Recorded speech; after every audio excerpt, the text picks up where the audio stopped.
Welcome to the Third House podcast. I'm Erica, your host, and together we'll unravel the astrological and psychological tapestry that shapes our lives. Join me on this exploration towards our deepest potential and authentic selves.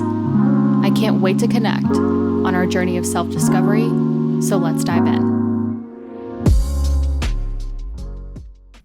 We made it, everyone. We made it to 2025. I know a lot of you listening, or a lot of you who are new here, are probably looking back on the past couple of years thinking, would we ever make it to this year?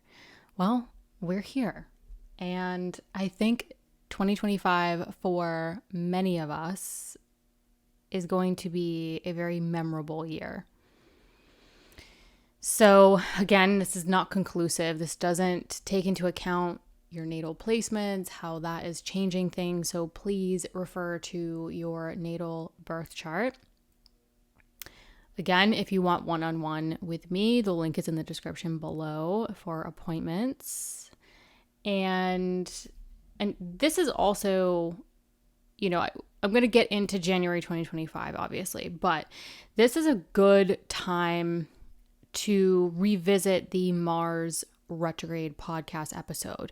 There is some things sort of coming back around that many of us will be revisiting in terms of looking back on our previous motivations, desires, especially because January 2025, we have a Mars-Pluto opposition, this time in Leo and Aquarius. So definitely go back to that Mars retrograde video where it goes into a lot more detail. I'm not really going to discuss a lot of the whole Mars retrograde cycle because I want to talk about other significant things going on in January 2025, but this is a good checkpoint to revisit that episode and sort of see what came up between certain dates, what you might expect to revisit. So definitely check that out. And again, the 2025 guides, great time to get that since it's January 2025. They are beefy, they are lengthy, they are full to the brim. I think I included close to 60 transits based on your rising sign, not your sun sign or your moon sign. However, you are welcome to get your sun sign and your moon sign, but I do it based off your rising sign. So it is more accurate to the areas of life. So definitely check that out. All those links are in the description below. Anyways, let's get into 2025. Hello, Aries risings. So January 2nd, January 3rd, depending on where you are in the world, Venus enters your Pisces 12th house of the subconscious. Really, the 12th house is like your subconscious, your dreams, your solitude. It's also the area where we can store sort of self-sabotage thoughts, or we can transform those thoughts. Regardless, Venus, the good news is that Venus is entering its place of exaltation in your 12th house. So this could help you mentally, dream-wise, rest, solitude, assist you in transforming any self-defeating thought patterns. But more importantly, or more specifically, Venus rules your Taurus 2nd house of earned income and your 7th house of partnership. Now, this can be personal or professional partnership, but this is really sort of like your close, long-term partnerships. So this tells me that there could be personal and professional partnerships heavily on your mind, in addition to money and self-worth. So I think for Aries risings, many of you entering January of 2025, this could be an excellent time to sort of take some time to think, rest, seek solitude, to really think deeply about the money you want to manifest or create in 2025, how you can mentally anchor more into your self-worth, release, review, revise, which Venus will enter shadow. So you'll get a chance to kind of see what comes up mentally in terms of how you want to review and revise anything that is defeating or preventing you from really stepping into your self-worth, and how sort of you can rest and recharge, but also change any self-defeating patterns or create positive life vision mental thought patterns that can also help assist you in your personal and professional partnerships. Now, on January 27th, 28th, which I'll get to, Venus will enter shadow at 24 degrees of Pisces. So this is when, towards the end of January into February, you really want to pay attention to what is going on mentally and how that is showing up in your money habits, your self-worth, and your personal and professional partnerships. Then on January 6th, Mars retrograde will re-enter your Cancer 4th house of home, family, property, and real estate. So this is going to, the month of January could be bringing you back to roughly mid-October to the very beginning of November with this Mars retrograde. So what was going on with home, family, property, and real estate in mid-October through the beginning of November? Some of you might be thinking back to maybe this was just thoughts about maybe a relocation or a property or real estate, things coming up with, people you live with, home, family themes. But more specifically, Mars rules that first house of self, body, and identity, as well as your 8th house of transformation, resources, so investments, assets, legal matters also land here, inheritance also lands here. And so really, this could be bringing many of you back to what is it about your living situation that you can review and revise to maybe align yourselves to your identity, your appearance, increase your resources, transformational work. So some of you might be thinking about how where you live affects you on a personal level and how it can set you up for success long term. This may not include a relocation. It just may be about sort of how can you create better relationships with the people you live with? How can you renovate or reorganize to create sort of a sanctuary so that you can really anchor into better health, better identity, increase your resources, increase transformational work, et cetera, et cetera. Now, again, on and around January 6th, Mercury in your Sagittarius 9th house of that growth and potential will also square Neptune in that Pisces 12th house of that subconscious thought patterns. So this could create some action around what's going on, action like involving communication. So this might create more conversations and communications around, what's going on mentally, what is your life vision, what are your thought patterns for better or for worse that are directly linked to, the growth and potential that you're seeking. And when I say growth and potential, this could be travel, this could be continuing education, this could be publishing, writing, spirituality. What are you seeking in 2025 for growth and potential? And how can this square create the tension and the action to communicate what's going on in your life vision or what's going on in your mind?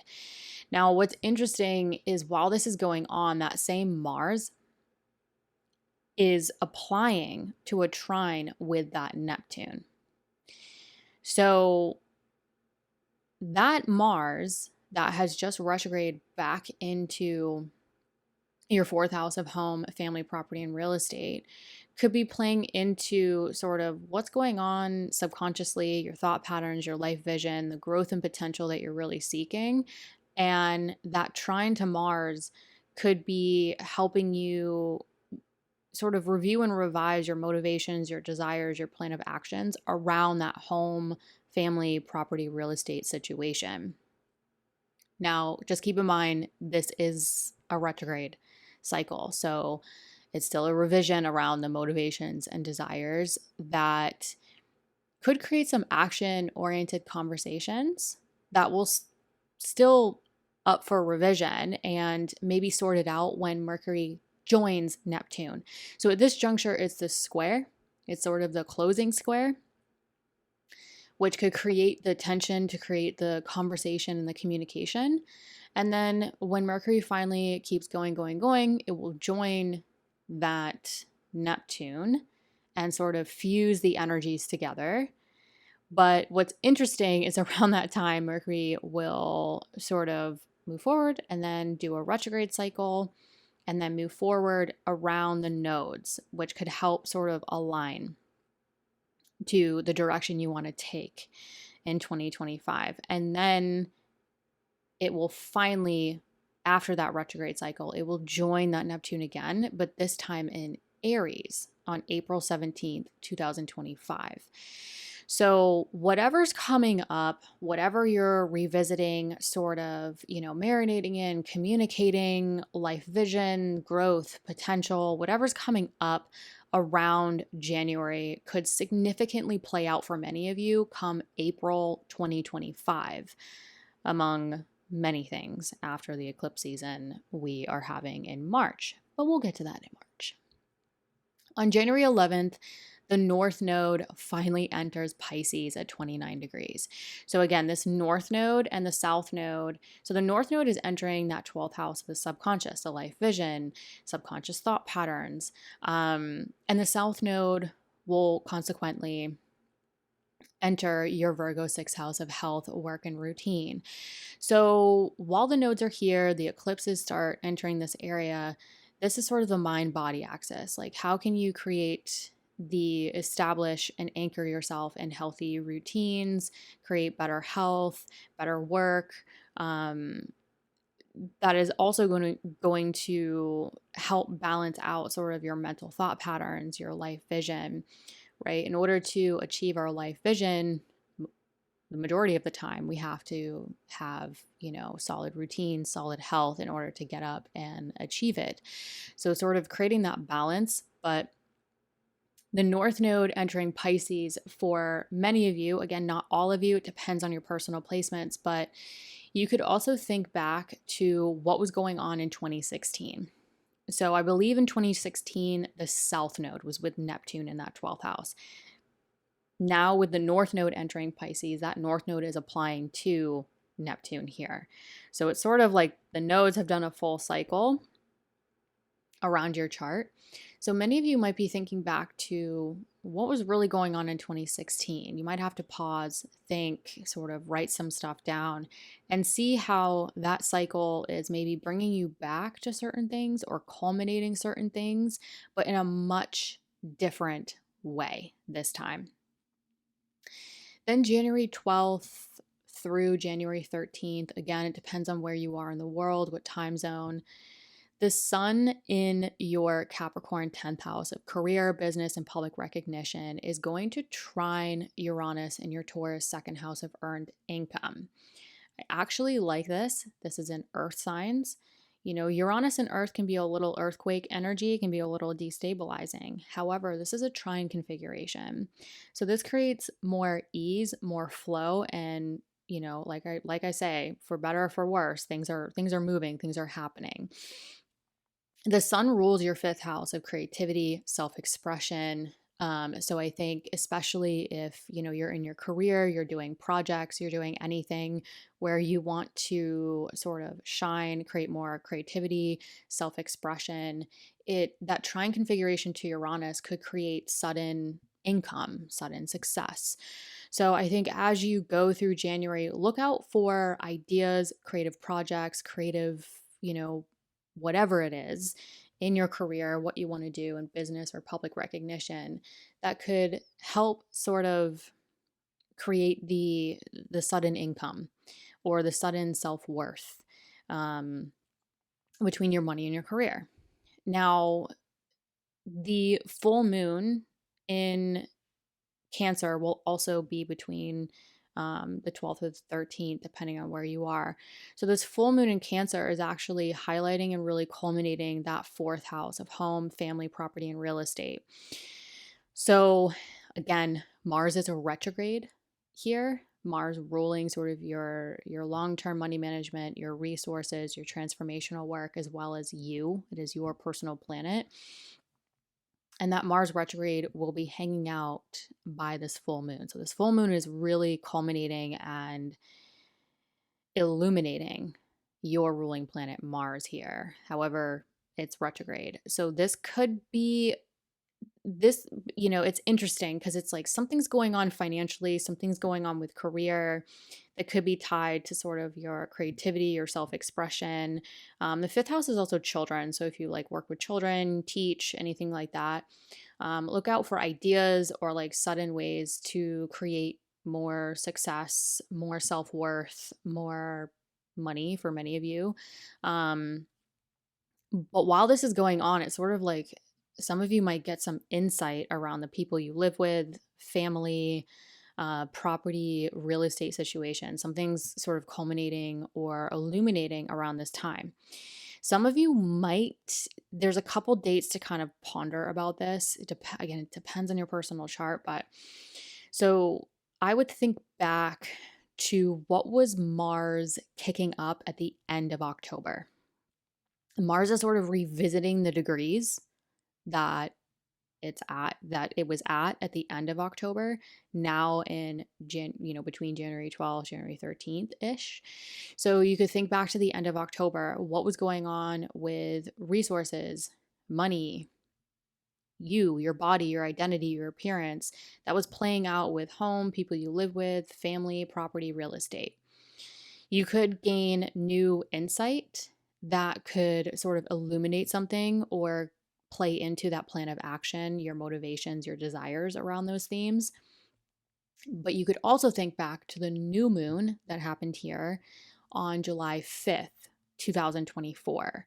So July 5th, 2024, did you create new intentions, new ideas? Did you plant new seeds that you really wanted to sort of culminate in this area that Mars is sort of having you rehash or think about in a different way?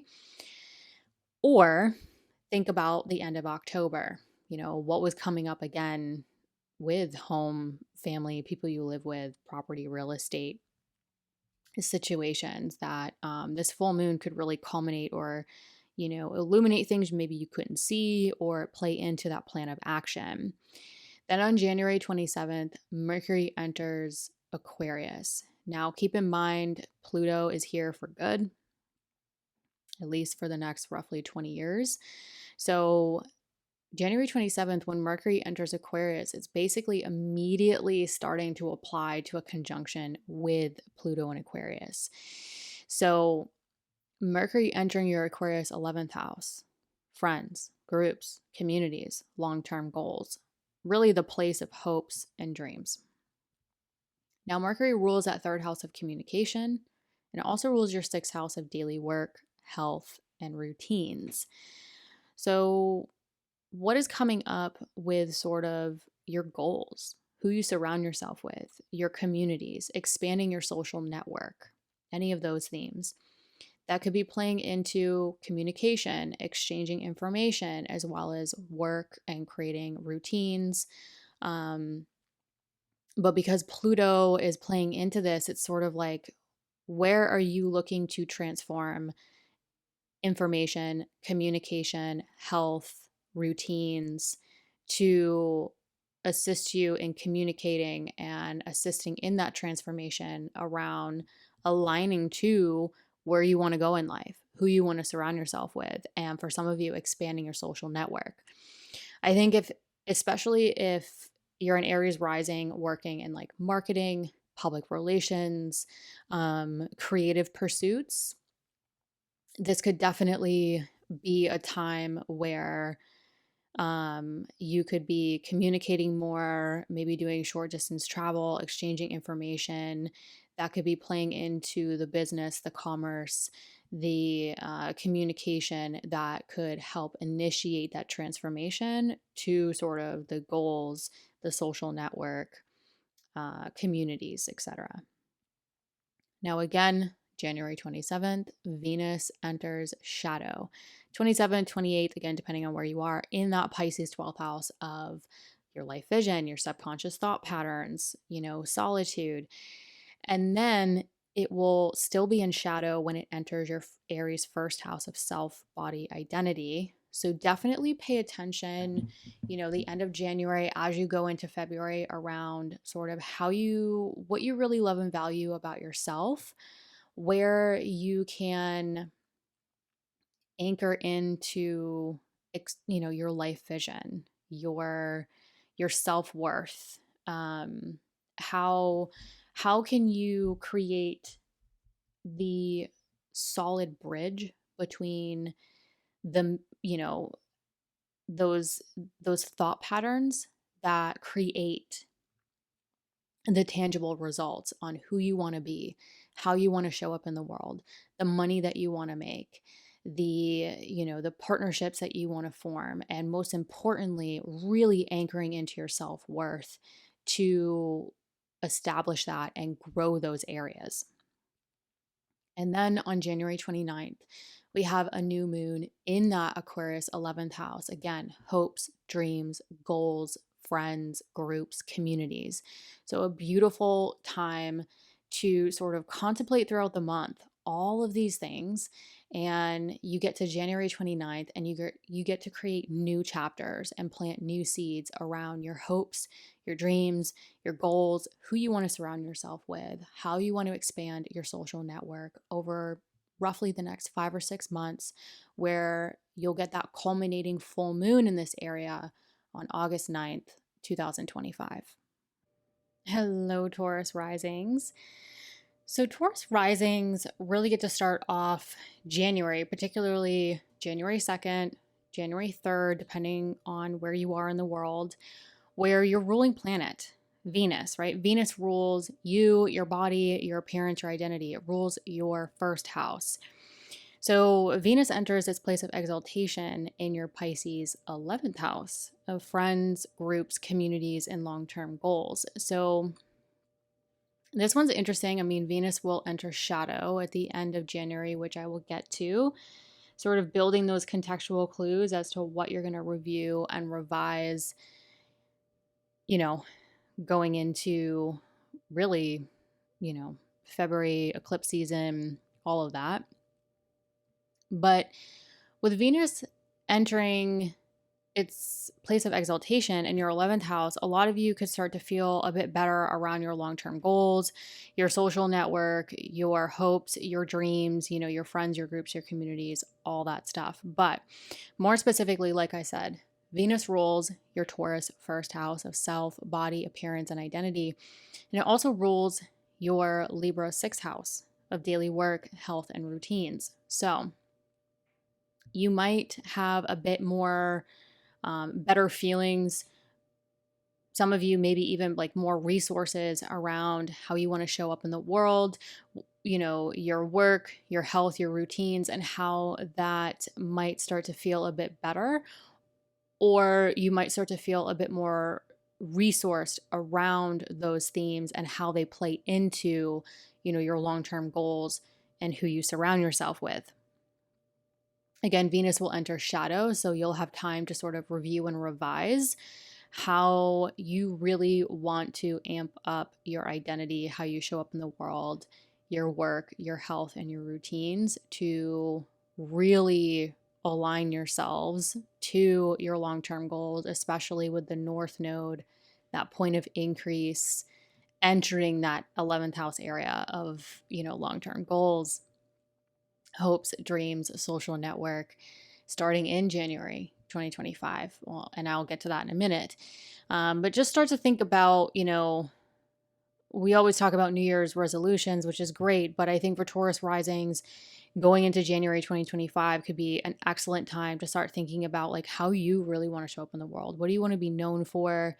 How you can really start focusing on what you love and value, with who you surround yourself with, how they align you to your long-term goals, how your health and your routines really factor into assisting you in getting you to those long-term goals. And also how you want to appear, how you want to physically, appearance-wise, show up in the world. So this could be a good time to start focusing on those areas in a way where Venus is in its place of exaltation. Things can start to feel, hopefully, a bit better in that department. Then on January 6th, Mars retrogrades back into your Cancer third house of communication, siblings, extended family, short distance travel. Some of you, if you know your chart and you have your IC in your Cancer third house, this is going to probably play more into home, family, property, and real estate. Now, Mars rules your 12th house of the subconscious and also your 7th house of personal and professional partnerships. So you might be sort of revisiting, like Mars might be bringing you back to roughly mid-October to the very beginning of November, degree-wise, right? Because Mars is retrograding back to the same degrees that it was at mid-October to roughly the very beginning of November 2024. So if you think back to that time frame, what was really going on? Again, some of you, it might be home, family, property, and real estate, siblings, extended family, but some of you might be that communication, working in communication fields, exchanging information, and sort of what was going on in any of those themes and how was it having a direct effect on your subconscious thought patterns, your life vision, as well as personal and professional partnerships, including marriage. Now, again, on January 6th, while that's going on, Mercury in your Sagittarius 8th house of transformation, other people's resources, will also be square Neptune in your Pisces 11th house of friends, groups, communities, and long-term goals. So this could kick up a conversation. Because we're dealing with Neptune, it might be a bit dreamy, it might be a bit idealistic, but I say go for it. Because for you, it could be something to do with sort of communicating your resources, communicating any transformation you're really seeking in 2025, and how that is playing into, or how that communication can sort of get it out there and create some action, even if it's a little bit idyllic, around those long-term goals. This could also be just really interesting, sort of dreamy conversations that help you take action around the people you surround yourself with. All in all, I think, again, it's Neptune, but I'll take it. Where Mercury in Sagittarius, yes, it's in detriment, but Mercury in Sagittarius can really help you maybe communicate your fears, communicate the transformation you've done or are seeking, or communicate really the situation around your resources that can help you take action around your long-term goals, or help you initiate action with, your friends, your groups, and your communities. So this could be helpful. Just be aware of overdoing it or overexerting the things that you don't want, right? Now, all in all, at the same time, again, this is like a mouthful, Mars is still retrograde, having just backed into your Cancer third house. It will start to apply to a trine with Neptune. So yes, there's a square between Mercury and Neptune between you know, your transformation, your resources, including your partner's resources, as well as your friends, your groups, your communities, and your long-term goals. So Mercury does rule your second house of earned income. So for some of you, this could be very financial. Investments, long-term money, and sort of what's going on there and how it's playing into your long-term goals. But the trine from this Mars retrograde to Neptune can sort of, again, be bringing you back or reviewing and revising your core motivations, your plan of action, and sort of helping create perhaps the dream or the hopes, the dreams, right? That's in a trine configuration. So yes, there's a square with Mercury, but I would sort of lean into your plan of action, your core motivations and desires around, you know, your life vision, personal and professional partnerships, how they are playing into sort of the long-term goals, who you surround yourself with. Because although it's Neptune, it can be a little deceiving. I do think that the Mars trine Neptune can sort of help create the ease or the flow to, I think for some of you, how do I want to put this? It's like believing in your dreams. So I think this could really help a lot of Taurus risings, like going into 2025, like believing you can go after your dreams, believing you can, you know, support your social network, your groups, your communities. And yes, it's a Mars retrograde, so you might have to review and revise sort of communication, exchanging information. But I think I would anchor into the more positive subconscious thought patterns and use this trine to sort of think long term. Your immediate situation right now is temporary. It will change. So focus on the social network, focus on the long-term goals, the hopes, the dreams, the life vision. If you're going through a challenging time right now, it's going to change. It's all temporary. And these planets will station direct. They will move forward. You know, the North Node is going to start getting out of that 12th house of the subconscious and start entering the area of hopes, dreams, goals, social network. Just hang tight. This is sort of that weird in-between period, I think, for a lot of Taurus risings. All in all, I think, you know, focus on, if things aren't ideal for you right now, this could help create the conversations, the ideas, and help, you know, generate new plans of action that, you know, you can think long term about, that are ideal, that are what you want. Just keep in mind, you know, I think with the Mars square Neptune, this is sort of a closing square. So Mercury is going to keep moving forward. And before it starts to join Neptune, it is going to go retrograde, go conjunct the North Node, direct conjunct the North Node, move on, and then join Neptune to sort of fuse the energy together. This will happen in April of 2025. I believe specifically April 17th, 2025, excuse me. So whatever's sort of going on January 2025, you know, things are kind of kicking up. I think it will sort of play out heavily come April 2025. I mean, really, among many things after the eclipse season we're going into in March of 2025. But we'll get to that in March. On January 11th, finally, that North Node enters your Pisces 11th house. of friends, groups, communities, really the place of hopes, dreams, long-term goals.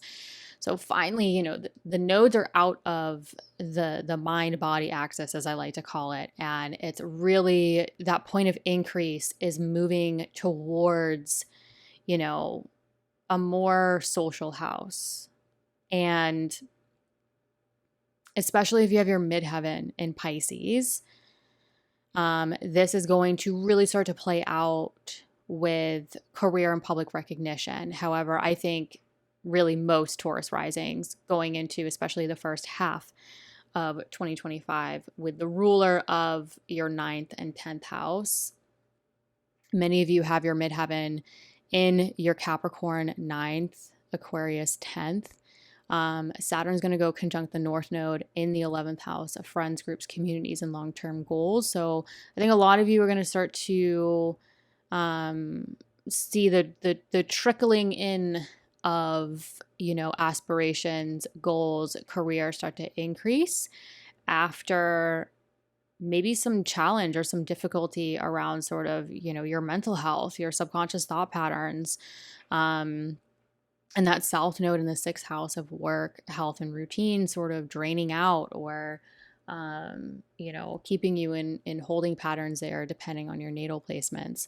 So January 11th onward, start to feel the increasing effects around your goals, your aspirations, your hopes, and your dreams. Then on January 12th through January 13th, roughly, this depends on where you are in the world, but 12th, 13th, give or take some hours, the sun in your Capricorn 9th house of growth and potential. Again, you might have your midheaven in Capricorn. This is going, if so, pay attention to career, business, and public recognition. If not,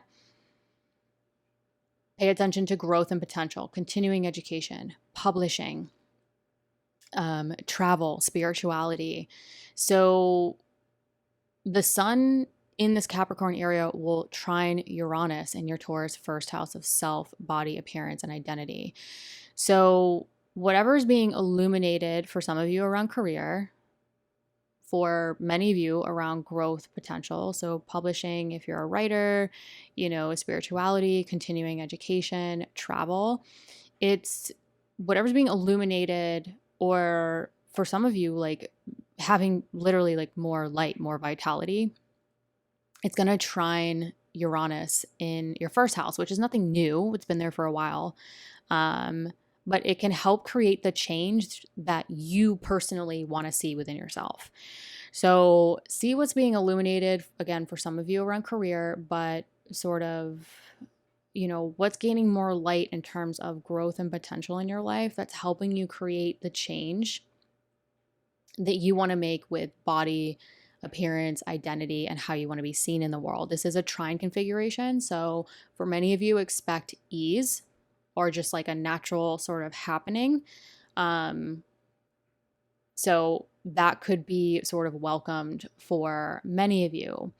Now, at the same time, that sun is going to be illuminating the moon, creating a full moon in the opposite house, Cancer, your Cancer 3rd house of siblings, extended family, sort of, exchanging information, communication. Some of you might have your IC here, so home, family, property, and real estate, if that's the case as well.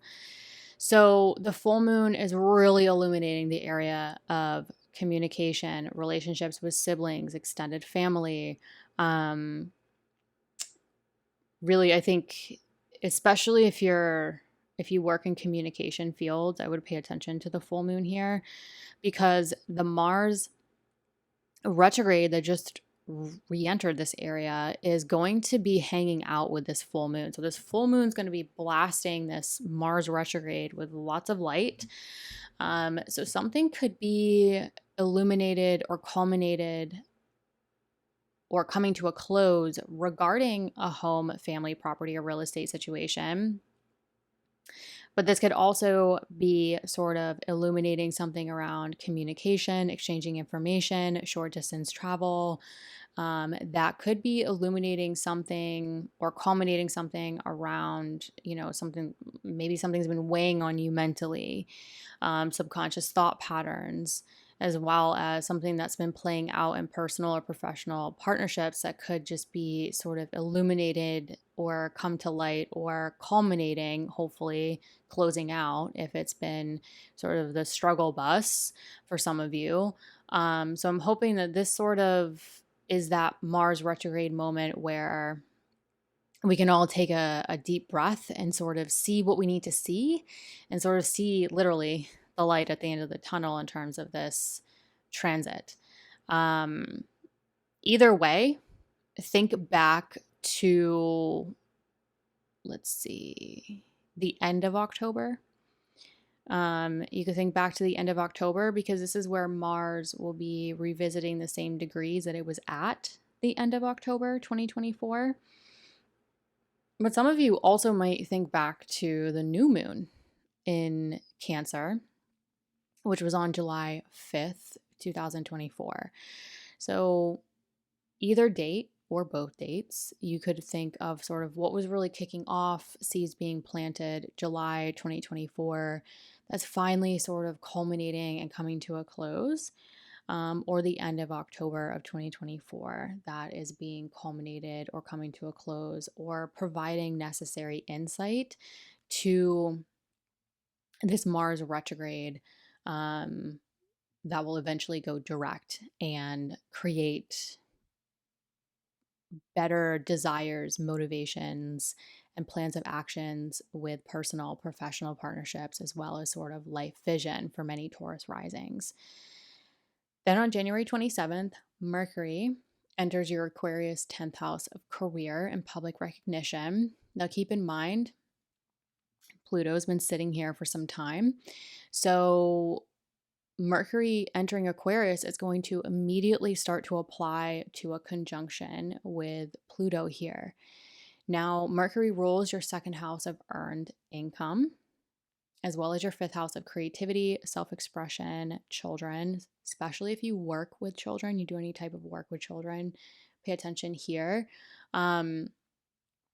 This could create this is sort of like, Pluto has entered your 10th house of career and public recognition, creating the transformation and sort of the journey to power, right? I think Pluto gets a bad reputation, but just think about how you want to empower yourself, empower others over the next roughly 20 years with your career, business, or public recognition. But more importantly, with Mercury ruling the area of your earned income and your creativity, self-expression, again, children, if you work with children, this could help briefly create the communication or the transformation around your income, your self-worth, your creativity, and your self-expression regarding your career and business or business. So this could be welcomed. Again, what's very interesting is your ruling planet, Venus, enters shadow the same day. So it's almost as if you could create the necessary communication or transformation around money, self-worth, creativity, self-expression, children, if you work with children, with career, while Venus starts to build the contextual clues or situations you're going to review and revise regarding you, your body, appearance, identity, as well as sort of your daily work, your health, and your routines. So whatever's getting kicked up around career, public recognition, that's having you really heavily weigh the money you want to make, the money you should make, really anchoring yourself in your self-worth, your experience, as well as your creativity and your self-expression. How is that playing into these contextual clues that are building over the coming weeks regarding how you want to show up in the world, how you want other people to view you, as well as sort of what health and work routines are really going to support the money you want to make and the transformation you really want to seek regarding career, business, and public recognition.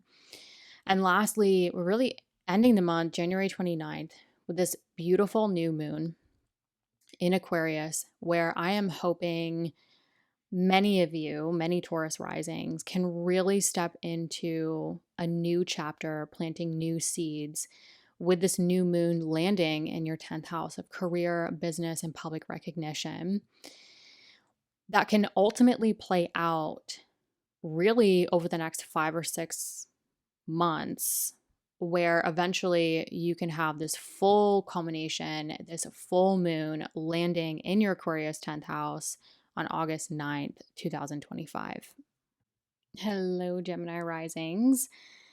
Really, the beginning of January, specifically January 2nd, January 3rd, depending on where you are in the world, Venus is going to enter its place of exaltation in your Pisces 10th house of career and public recognition. So this could help a lot of Gemini risings to maybe get more in touch with what you really love and value about your career, your business, public recognition as you go into 2025, because you're going to have a lot of North Node activity in this area for quite some time. So a lot increasing in this area, a lot happening in this area, and a lot of drive and desire or focus in this area over the next year or two, sort of starting to come into play, January 2025. And I think Venus entering this area can really help maybe get more in touch in a better, it might feel a bit better. Now, more specifically, Venus rules your Taurus 12th house of those subconscious thought patterns, your life vision, as well as your Libra 5th house of creativity, self-expression, and children, especially if you work with children. So this could help sort of play into sort of like what is going into 2025, especially January 2025. What is your life vision regarding your career, your business, your public recognition? What sort of thought patterns do you have? What sort of creative self-expression thoughts do you have that you want to make a tangible reality in 2025? Regardless, pay attention to sort of your mental health, your subconscious thought patterns, your life vision regarding sort of your self-expression and your creativity within your career, your business, and your public recognition throughout 2025. But this is when things could really start to kick into gear and trickle in for a lot of Gemini risings. Then on January 6th, Mars retrogrades back into your Cancer second house of earned income and self-worth. So the month of January could be bringing you back to roughly mid-October to the very beginning of November, where this Mars retrograde is revisiting those degrees that it was at mid-October through roughly the beginning of November. So sort of it could be bringing some of you back to that time in a way where you have a different perspective. You're in an entirely different situation. You have different insight around sort of your core motivations, your desires, your plan of action regarding your finances and your self-worth. But more specifically, Mars rules that Scorpio's 6th house of daily work, health, and routines, as well as your 11th house of hopes, dreams, long-term goals, and social network. And so I think for a lot of Gemini risings, this is where like you might really start to change your plan of action, have a different perspective, desires, motivations around, okay, what are my long-term goals? Who do I need to surround myself with? What are my hopes, my dreams, and how does my daily work and my daily routines play into sort of aligning my self-worth to those long-term goals where material possessions and finances can really play into it, or the desire around it. So again, you could be thinking back to October, November, sort of what was really kicking into gear around this time that you're now coming back around to, but in an entirely different way around your long-term goals, your finances, and your work. Again, on January 6th or around January 6th, Mercury in your Sagittarius 7th house of personal and professional partnerships will square Neptune in Pisces. Now, a Mercury Neptune square between your partnerships, again, personal or professional, in your area of career and public recognition, there things could be more in the land of idealism. Conversations and communications could be a little bit like overdone or dreamy. But I would say, zooming out and looking at the totality of 2025, I would dream big. It's okay to communicate the ideal, right? Ideal situations or idealism can become realism or realistic, tangible experiences. So this could create like some tension or some action around the communication and sort of the ideal situation you want around career, business, or public recognition. Again, this is going to probably take some time, right? This is a closing square with Mercury and Neptune. And come April of 2025, Mercury will go conjunct Neptune in your 11th house of long-term goals, dreams, social network.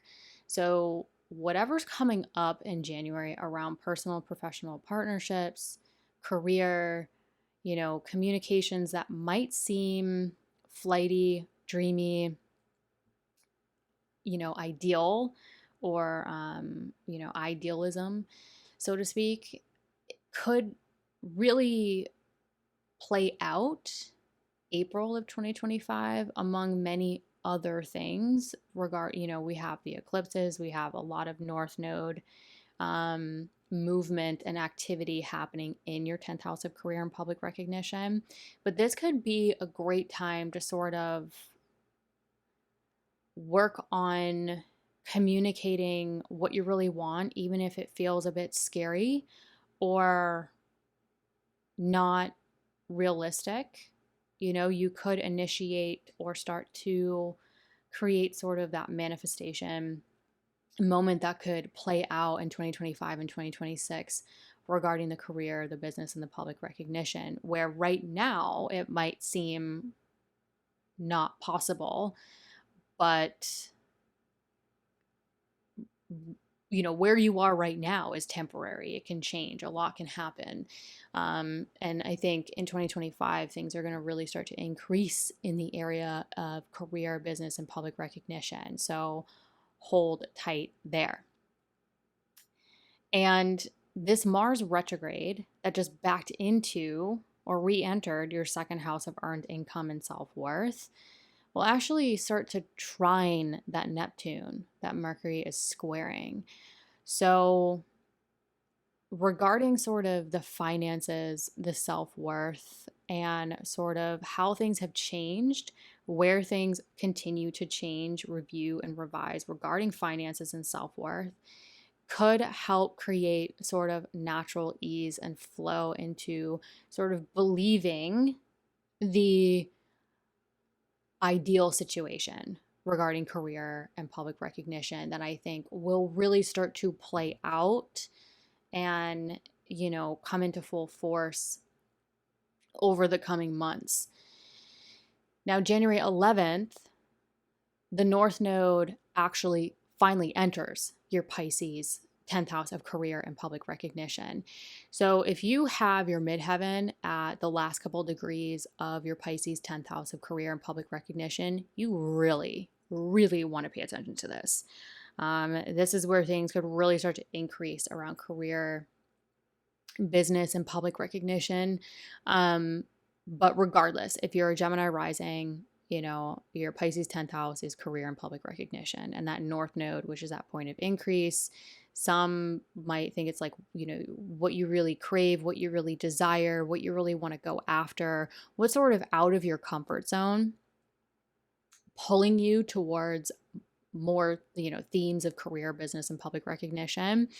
So January 11th onward, it's going to be there for roughly, I think, year and a half, 18 months ish. Haven't, but you're in it. Really, the rest of 2025, this North Node will be in this area. Some of you might be able to think back to 2016. So what was going on in 2016? What, how has 2016 potentially played into what is sort of coming full circle regarding career and public recognition at this point?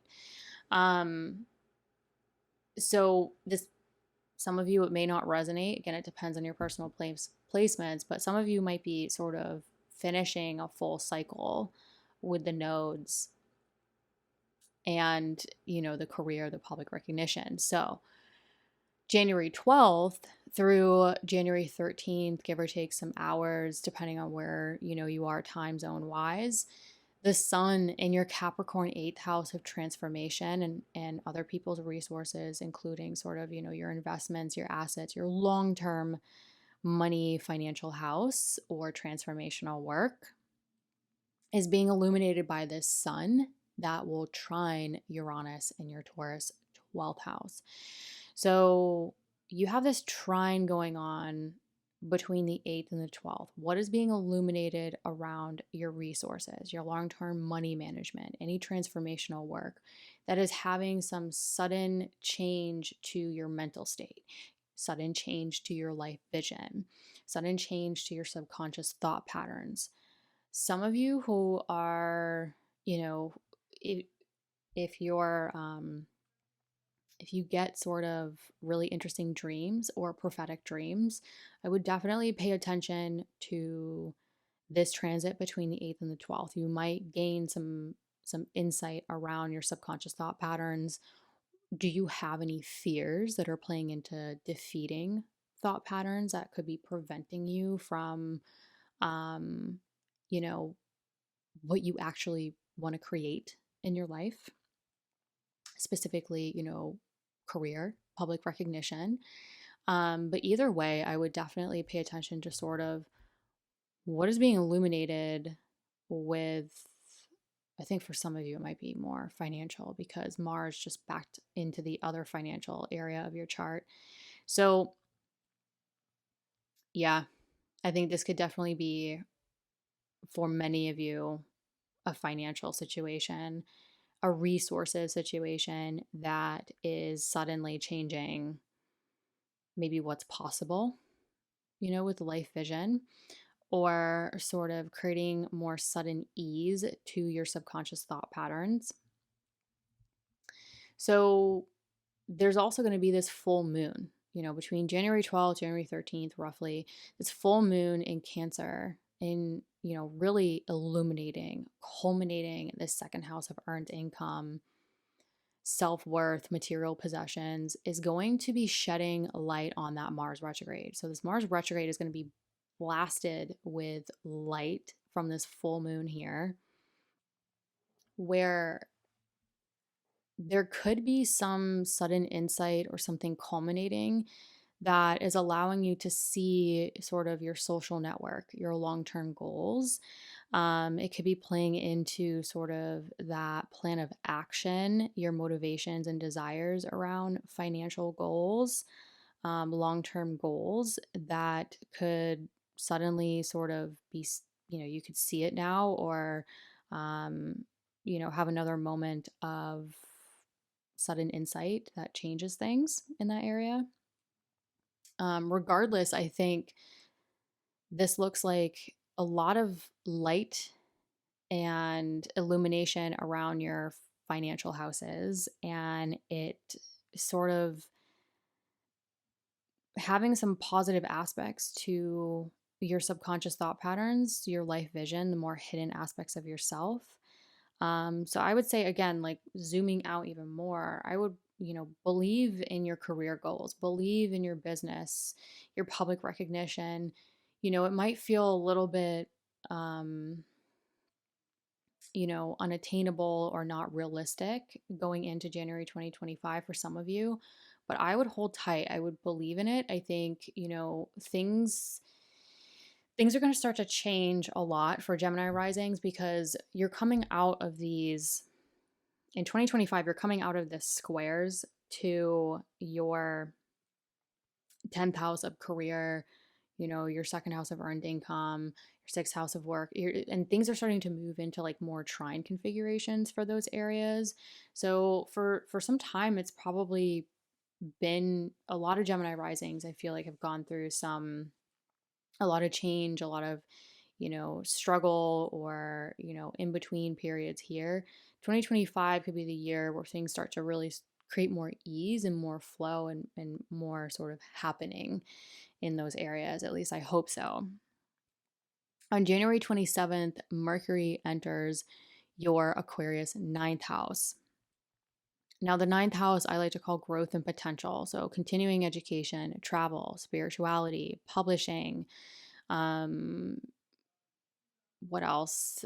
Teaching. So, if you're a teacher, a writer, a publisher, you travel, especially if you have your midheaven in your Aquarius ninth house, this is going to have a strong effect on career and public recognition. Mercury is going to enter this area. Mercury is your ruling planet. It rules you. It also rules your fourth house of home, family, property, and real estate.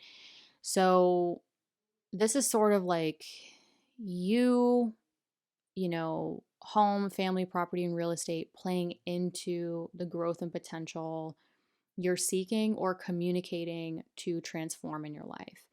This, for some of you, again, it could be career and public recognition. If your midheaven is here, things could start to amp up in that area. But some of you might be looking at sort of the people you live with, your living situation, property, real estate, your identity, how you want to show up in the world, and sort of what growth and potential are you seeking or looking into or communicating to transform the growth and potential you're really seeking in your lives. Now, again, on January 27th, just a reminder, Venus enters shadow in your Pisces 10th house of career and public recognition. So, yes, things like maybe some communication, transformation to kick up sort of a living situation or how you want to show up in the world, the growth and potential you seek. Venus enters shadow, building those contextual clues around your career, your public recognition, and sort of, it's how your mental state affects your career, how your career affects your mental state, how you really want to maybe think about the contextual clues to review and revise your creativity and your self-expression and how that's really showing up in your career, business, and public recognition over the next couple weeks. Regardless, Venus rules those areas. Venus is sort of having it play out in career and public recognition. So over the coming weeks, pay attention to sort of situations playing out with your job, your career, public recognition, public image, and how that is going to provide the clues or the situations that you could review and revise to really align yourself to what you really love and value and where the direction you really want to take career-wise in 2025.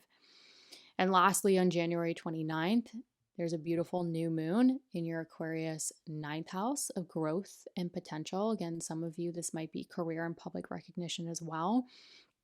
And so this could be an excellent time to start planting seeds, create intention, the ideas, start, building that foundation to create a new chapter around the growth and potential you really want to initiate.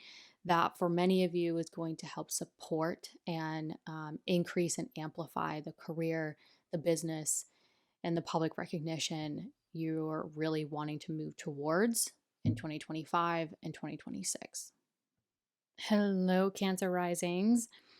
On January 2nd, January 3rd, again, depending on where you are in the world, Venus will enter its place of exaltation in your Pisces ninth house of growth and potential. So, any continuing education, spirituality, travel, publishing, teaching, anything we really pursue or do to create growth and potential personally, and just professionally or collectively, definitely look out for. Venus is in its place of exaltation, so this is good. If you have your midheaven in Pisces, this will likely play out with stronger career, business, and public recognition themes as you go into January of 2025. Now, more specifically, Venus rules your Taurus 11th house of friends, groups, communities, and long term goals, as well as your Libra 4th house of home, family, property, and real estate. So, going into January 2025 for a lot of Cancer risings, again, it depends on your personal placements. This could really have strong signatures of, your living situation, a relocation, a renovation, something going on with family or people you live with, that somehow could also be playing into sort of who you surround yourself with, your long-term goals, that is starting to trickle in terms of like what do you love and value, in a way where it's like focusing on what you love and value to create more growth and potential in your life. Again, for some of you, it might include more career and public recognition themes. Then on January 6th, Mars will retrograde back into your Cancer first house of self, body, appearance, and identity. So the month of January could be bringing you back to roughly mid-October to the beginning of November. Mars is retrograding back to those degrees that it was at mid-October through the beginning of November. Now, Mars rules your 5th house of creativity, self-expression, children if applicable, or if you work with children if applicable. And it also rules your Aries 10th house of career, business, and public recognition. So again, I think a lot of Cancer risings, things could be coming sort of back around with maybe a new perspective, a new plan of action, new motivations, new desires around your career, your business, your public recognition, creativity, self-expression, or, working with children, personally or professionally if applicable. So, excuse me. What's interesting about January 6th and this Mars retrograde kind of, coming back around, like how is career, business, public recognition, self-expression, creativity playing into your motivations, desires, and actions around how you want to show up in the world, what you want to do, what you want to accomplish. But there's also going to be this Mercury-Neptune square between your Sagittarius 6th house of daily work, health, and routine, as well as that Pisces 9th house of growth, potential, and for some of you, career and public recognition. So this is another, signature or influence that could increase more career, work, public recognition themes. But this one could be sort of, maybe there's a lot of communication or taking action around communicating sort of the work situation, the health and routine situation regarding the growth and potential that for right now might seem more in the land of idealism than realism. But my advice going into 2025, I think a lot's going to change, and our current situations are temporary. And that North Node is about to bump into your Pisces 9th house of growth potential, and for some of you, the career and public recognition themes. So there could be a lot, this could be a good time to sort of write down, talk about, the ideal situation regarding growth potential. For some of you, foreign travel.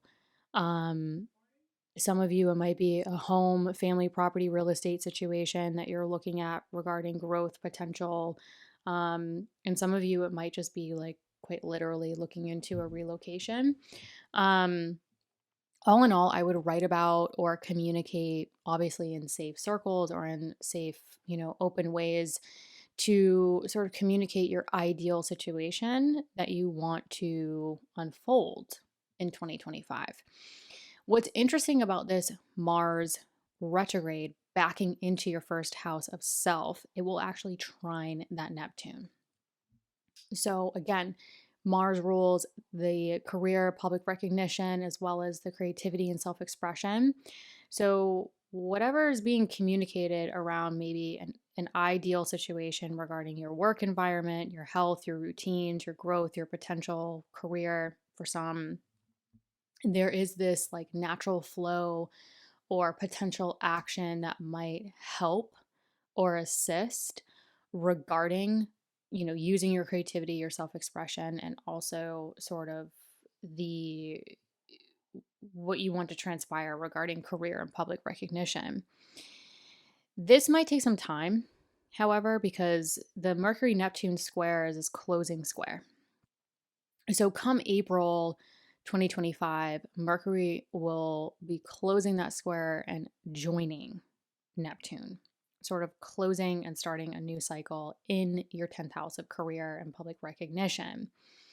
So this could be, a good time to kind of believe in yourself, believe in the ideal, and trust the unfolding and the potential that 2025 has, but in a way where I think a lot's going to change.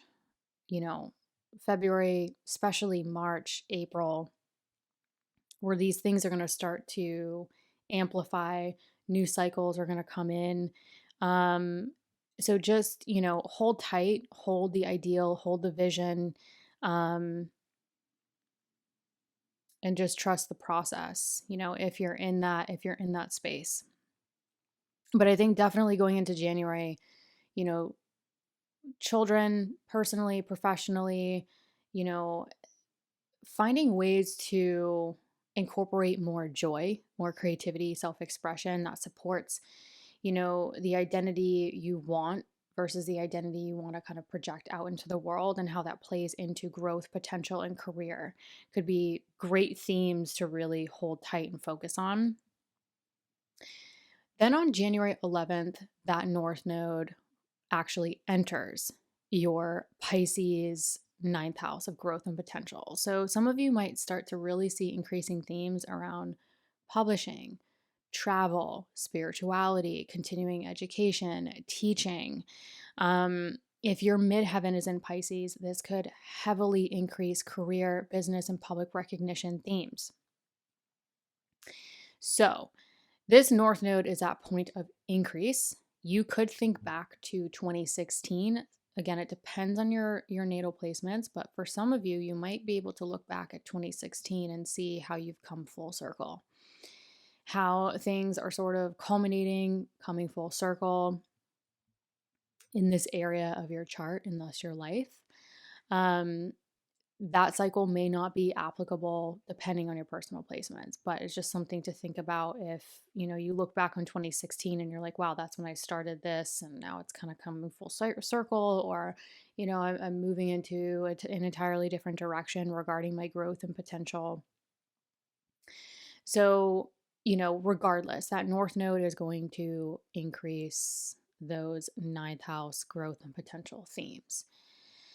Then on January 12th through January 13th, give a few hours depending on what time zone you're in. A couple different things are going to happen. The sun in your Capricorn 7th house of personal and professional partnerships will trine Uranus in your Taurus 11th house of friends, groups, communities, and long-term goals. So something could be illuminating around personal and professional partnerships that is suddenly changing something within your friends, groups, communities, and long-term goals. And so something could be internally or externally sort of culminating in the area of partnership that suddenly changes maybe how you relate to friends, groups, communities, and your long-term goals. Regardless of the situation, this is a trine. So trines sort of help create more ease and more just sort of like naturally happening. So this is definitely, between two houses that involve a lot of relationship. So definitely look at sort of what's been going on with personal and professional partnerships, what is being illuminated that's playing into sudden changes or sudden innovations to your long-term goals and who you surround yourself with. Then additionally, between these, the 12th, 13th, there is going to be a full moon in your Cancer first house of self, body, appearance, and identity. This will be at 24 degrees. So if your ascendant is around 24 degrees, you might feel this more strongly. Regardless, this full moon is really culminating and highlighting you. And this Mars retrograde that recently just retrograded back into this area will be blasted by the light of the full moon here. It will be pretty much conjunct this full moon in your first house of self. So something is really being illuminated around you that's playing a part in this Mars retrograde cycle. And again, Mars rules your fifth house of creativity, self-expression, children, if applicable, as well as your career and public recognition. So pay attention to sort of what's going on with your body, your appearance, your identity, how you're showing up in the world. That's really culminating. It's coming to light, but is really playing into like creative projects, self-expression, career, and public image. Then on January 27th, Mercury enters your Aquarius 8th house of transformation, transformational work, as well as sort of this is the area of like I like to call the long-term money management. So your investments, your assets, your debt, your loans, legal matters, and partners' resources, if applicable. So definitely pay attention to sort of financial themes,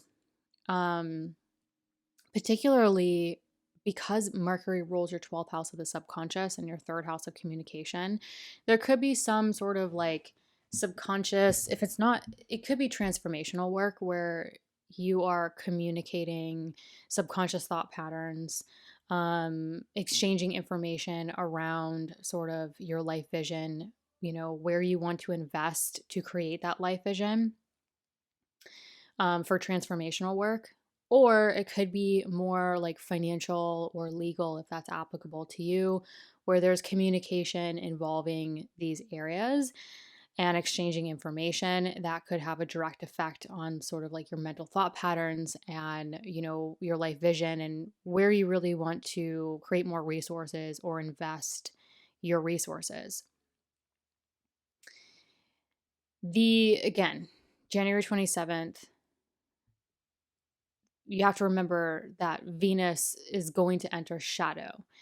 So Venus is entering shadow in that Pisces 9th house of growth and potential. So something could be going on sort of mentally, financially, communication, exchanging information around, where you want to invest or create more resources or more transformational work for yourself. But at the same time, there could be contextual clues building around who you surround yourself with, your long-term goals, and sort of a home, family, property, real estate themes to look out for that will provide you those contextual clues around sort of the growth and potential you're really looking to increase and culminate throughout 2025, 2026. And lastly, January 29th, there will be a lovely new moon in your Aquarius 8th house of transformation and resources, particularly financial or legal resources.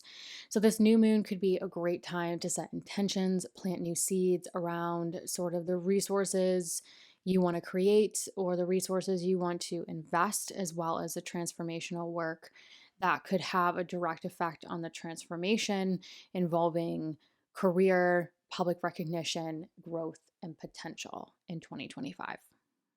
Hello, Leo risings. Really, as we go into the new year, specifically January 2nd, January 3rd, depending on where you are in the world, Venus is going to enter its place of exaltation in your Pisces 8th house of resources, long-term financial management, transformational work, your partner's resources, if applicable. So Venus in Pisces is a good thing. Venus is fairly well resourced here. So more specifically, Venus rules your Taurus 10th house of career and public recognition, as well as your Libra 3rd house of communication. You're really exchanging information, your neighborhood, your community, running errands, mundane tasks. So honestly, going into January 2025, this could be an excellent time to look at career, business, public recognition, and sort of exchanging communication, exchanging information to look into increasing your resources, looking at long-term financial management, as well as any transformational work that can help your career and your public recognition. The Venus ruling your 3rd house could also indicate this could be a really excellent time to sort of run errands, appointments, paperwork, phone calls, get all of that daily mundane task type of thing taken care of, organized, where taking care of it in a way could potentially help support focusing more on your career and sort of money management or any transformational work you're sort of wanting to dive into, and hopefully because of Venus's exaltation in a better way, in a way that feels a little bit more supportive to career and sort of your daily life, essentially. Venus will enter shadow on January 27th, 28th. So Venus will be sort of building those contextual clues before Venus goes retrograde, and you have sort of that revisionary period that we'll get into in February. But for now, take care of the appointments, the mundane tasks, the errands, the communication, the career, resources, financial stuff going into January, so that when Venus does go retrograde, you kind of set yourself up for success in those areas. Then on January 6th, Mars will retrograde back into your Cancer 12th house of solitude, subconscious thought patterns, life vision. So think about, like what has played out with what Mars rules in your chart. Mars rules your Aries 9th house of growth and potential. If you have your midheaven in Aries, this could also be career and public recognition. But Mars also rules your 4th house of home, family, property, and real estate. And so where has the self-worth journey sort of launched you, or potentially launched you into maybe rewriting your subconscious thought patterns that can help you literally align to your core motivations, desires, and actions that you want to take in 2025 that are really going to support home, family, growth, and potential in life. Now, this is Mars retrograde going back into the 12th. So especially if you have Mars direct in your natal chart, you could start to feel a little bit more reclusive. You could start to feel a little bit more like, I need more sleep. I need more solitude. I need more time to myself to process my thoughts, my life vision, my plans of action, my motivations, my desires. So that when Mars goes direct and eventually re-enters your Leo 1st house of self, you can really feel courageous and powerful and really just like step into that trailblazing feeling or emotions that will positively aspect your creativity, your self-expression, your growth and potential. But for now, this could be a little bit of a journey of like, what do I need to mentally rescript or rewrite? Or what is the life vision that really aligns to the life that I want to build in 2025 and even 2026? So again, if you're feeling a little bit more like, I need more rest, I need more solitude, that is perfectly okay. Listen to your body and your mind, because this transit is all in support of your anchoring into your identity, your self-worth, to really support the foundation of your life and growth and potential that I think will start to kind of amp up when Mars starts to trine these creativity and growth and potential areas of your chart.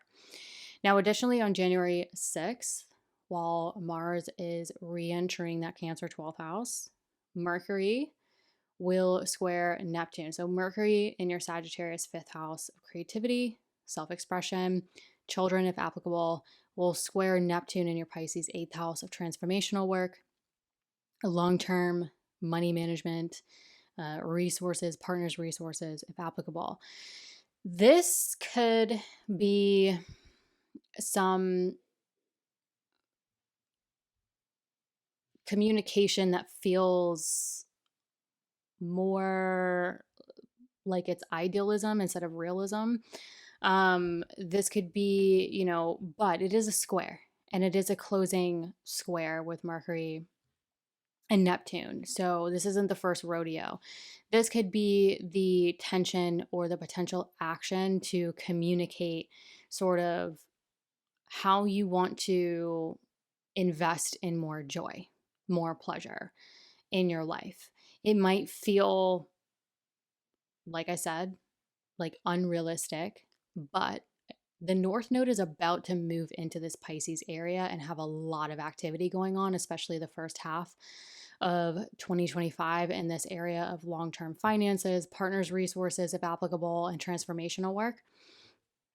Definitely pay attention to any personal placements you have in Pisces, what those planets rule, because that's going to play a huge part in 2025.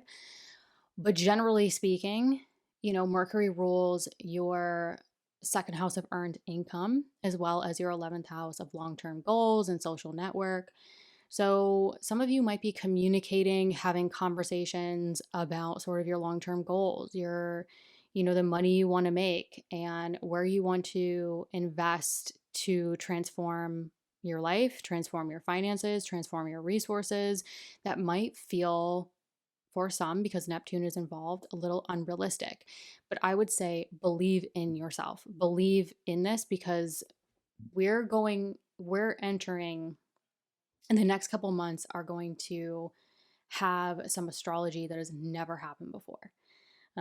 We are going through a very interesting astrology in 2025. So where you are now is temporary. A lot can change. And I think believing in yourself and sort of putting those fears aside and having, writing or communicating, the direction you really want to take financially in 2025, or the transformational work you want to take in 2025 could be really epic with what's going to happen. Now, the good news, although we have a Mars retrograde that just re-entered your 12th house of subconscious, it will actually trine this Neptune. So while Mercury's squaring it, Mars is trining this Neptune, and it's happening in that area of the subconscious. So while you're sort of seeking more solitude, rest, meditation, and sort of anchoring into those subconscious thought patterns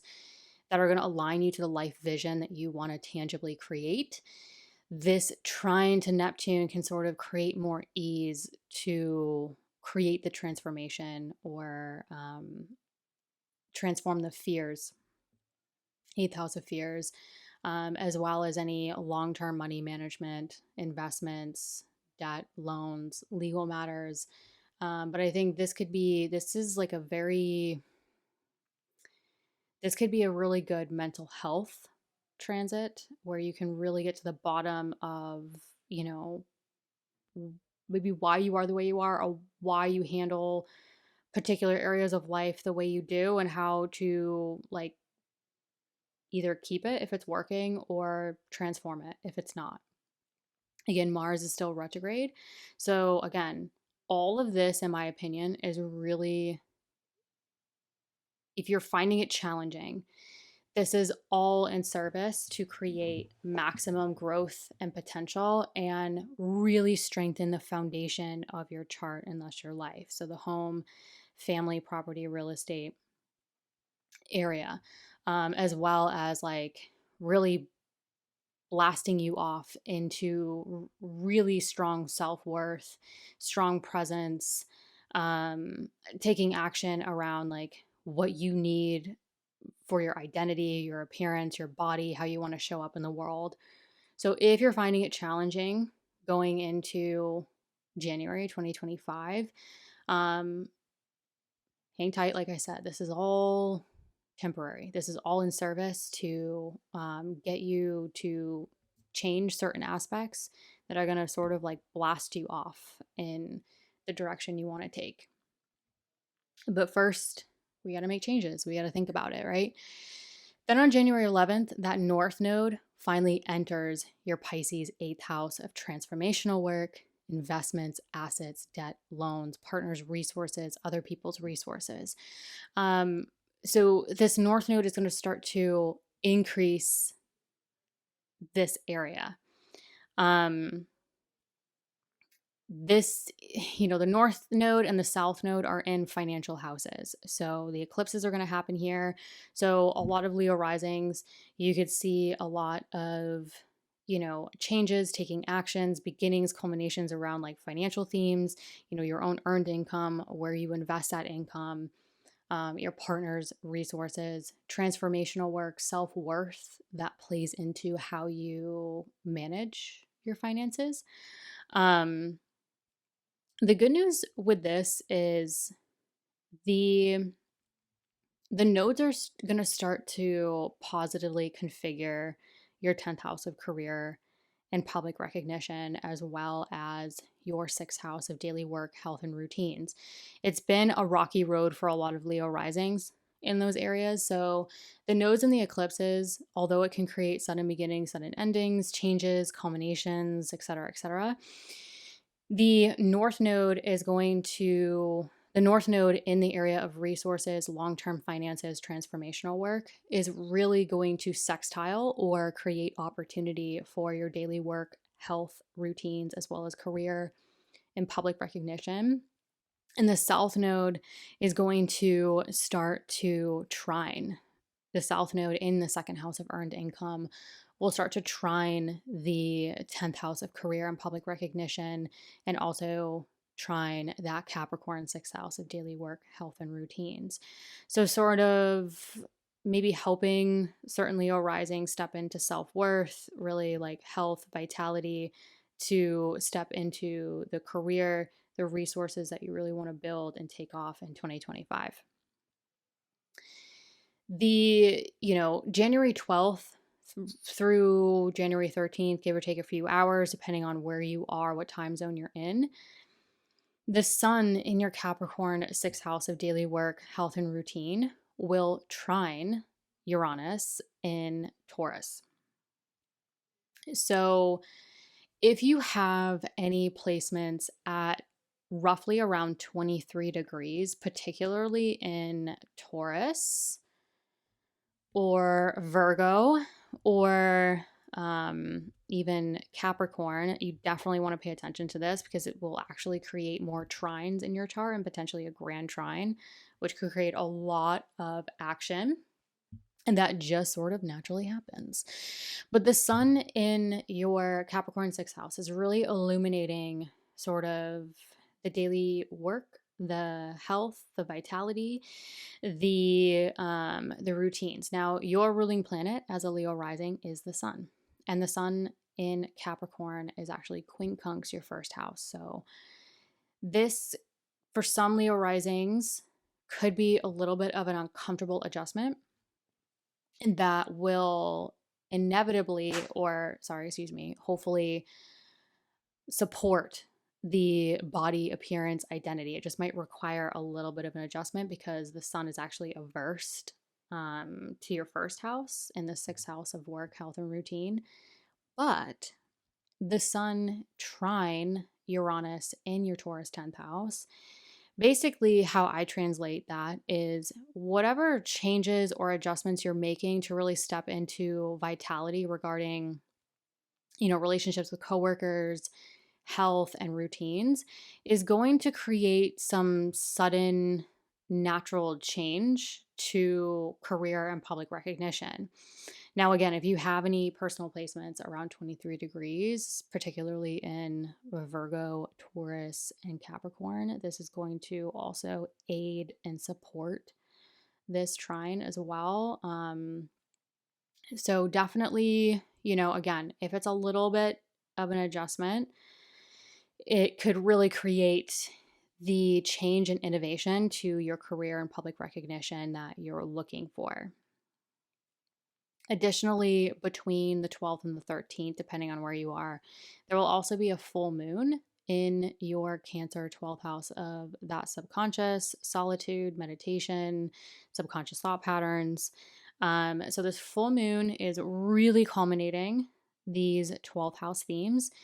If you have insomnia, if you're having trouble sleeping, it could be Mars backing up into the 12th house. A lot of times when Mars transits our 12th house, we can occasionally suffer from, racing thoughts or anxiety. So just be aware of that, especially because this full moon is pretty much technically conjunct this Mars retrograde here. So Mars retrograde here being blasted by the light of this full moon illuminating your 12th house could really create a lot of pay attention to your dreams, your subconscious thought patterns, particularly involving the area of home, family, property, real estate, growth potential that you're seeking in your life. Like a lot of you could get sudden insight, sudden culminating moments, being able to illuminate something that you couldn't quite see before. Again, pay attention to your dreams. It might come through that way. But ultimately, if you're feeling kind of stuck in a rut, this could be an excellent full moon to try to carve out, even if it's just a few minutes, some time alone, some solitude. And I think a lot could be culminated or, illuminated for you to see the path forward regarding, growth potential, home, family, property, real estate themes that could be coming up with this retrograde Mars. So this could, Mars is back to the degrees that it was at the end of October 2024. So if you think back to the end of October 2024, sort of what was coming up that now you could be thinking about or have a totally new perspective on subconsciously, that could be providing you insight to creating a stronger foundation and generating more growth and potential in your life. January 27th, Mercury enters your Aquarius 7th house of personal and professional partnerships, including marriage. Mercury rules your second house of earned income, as well as your 11th house of friends, groups, communities, and long-term goals. It's important to remember that Pluto's here. So Mercury entering Aquarius, Mercury is basically immediately applying to a conjunction with Pluto in your 7th house of partnership. So there could be communication or any type of communication involving finances, self-worth, and long-term goals within personal and professional partnerships that can help aid the transformation and the empowerment you're looking in these partnerships. Really, any close long-term partnership in your life is on the table here. So remember, the same day on January 27th, as Mercury joins Pluto here in this area of partnership, Venus enters shadow on this day as well. So Venus is starting to, as there could be any type of communication around finances, self-worth, and long-term goals within partnership, it could be creating or feeding the contextual clues that Venus is building around career, public recognition, exchanging information, that you could be reviewing and revising. So it's almost like you're looking at how can I create more communication, self-worth, long-term goals to initiate the transformation within personal and professional partnerships that leads you into this contextual phase with Venus looking at, okay, well, if I can foster the transformation within my personal and professional partnerships, I can really create more love and value within my career, my business, my public recognition, and also just my immediate environment as well, with Venus ruling that third house. So definitely look out for this. Has strong signatures of communication, honestly, for Leo risings. Communication, necessary conversations that can foster the empowerment and the transformation in the area of personal and professional partnerships that ultimately can help serve you focusing more on your career, your public recognition, and your immediate environment. And for some Leo risings, this might involve personal and professional partnerships where, you might not have to do it all, right? Pluto is in this angular house opposing the first house of self. So it's sort of like through transforming your personal and professional partnerships, how can you, it's almost like, how can you create more mutual empowerment within these partnerships that helps you generate more change and success, not only in your immediate environment, but also your career, your business, and your public recognition. The good news is the January 29th new moon in your Aquarius 7th house of personal and professional partnerships, again, including marriage, could help sort of plant new seeds and create new chapters after this Mercury comes in and maybe initiates some necessary communication around the transformation and empowerment that really can help you not do it alone, or really help you focus on the bigger picture in terms of career, business, and public recognition. So definitely look out for this new moon in Aquarius where you can foster the communication, transformation, and empowerment to really plant the new seeds, to create the new chapters that you really truly want to initiate within personal and professional partnerships. Hello, Virgo risings. On January 2nd, January 3rd, depending on where you are in the world, Venus will enter your Pisces 7th house of personal and professional partnerships, including marriage. So, really, any long term significant partnership in your life. Now, the good news with this is that Venus is in its place of exaltation. So, Venus is pretty happy, pretty well resourced here. Now, more specifically, Venus rules your second house of earned income and self worth, as well as your Taurus ninth house of growth and potential. So, really, the things that you are seeking for growth and potential, this could include continuing education, spirituality, travel, publishing, teaching, especially if you're midheaven or your career and public recognition angle is in this Taurus ninth house.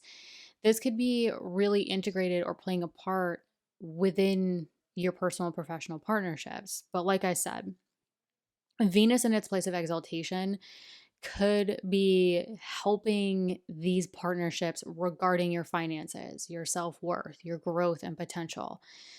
Venus will enter shadow, where it will build those contextual clues that you're going to review and revise starting on January 27th, 28th-ish. We'll get to that at the end of this podcast episode, but I would really start to look at where you want to, improve, create more love and value in personal and professional partnerships that could help your finances, your self-worth, and, growth and potential in your life. You will have time to review and revise. But I think it could be a great time to start thinking about partnership because the North Node is going to move into your Pisces 7th house this month, which I'll get to in a minute, which will be the place of increase, desire, growth, where, increasing your personal and professional partnerships, or increasing, or with Venus here, increasing sort of, the love and value in these can help set yourselves up for success in 2025, where your 10th house of career will be at the north bending of this north node. So this could be 2025 could be a year where a lot of Virgo risings are starting to really see increases in the career and public recognition department, or sort of making those necessary changes to increase career and public recognition. But first, it looks like it's trying to get you settled and anchored into establishing the valuable relationships and partnerships in your lives. Now, on January 6th, Mars retrograde will re-enter your Cancer 11th house of friends, groups, communities, and long-term goals. So with Mars ruling your Scorpio 3rd house of communication, exchanging information, really sort of like your daily environment where you're taking care of mundane tasks, as well as your Aries 8th house of transformational work, long-term money management, investments, assets, including a partner's resources.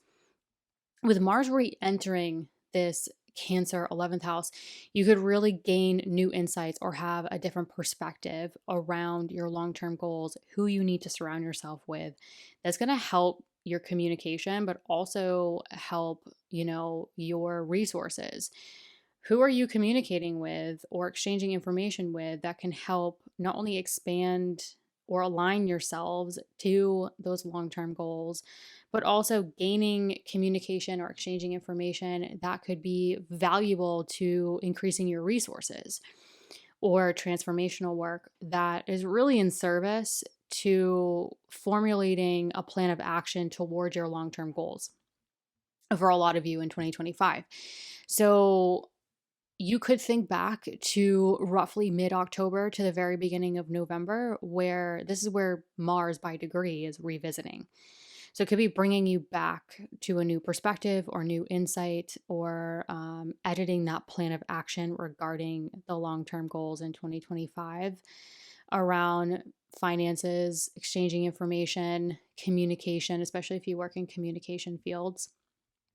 So definitely look out for that, or just think back to what was going on mid-October to the beginning of November regarding those themes that could be coming back around, or giving you new information or providing you new insights.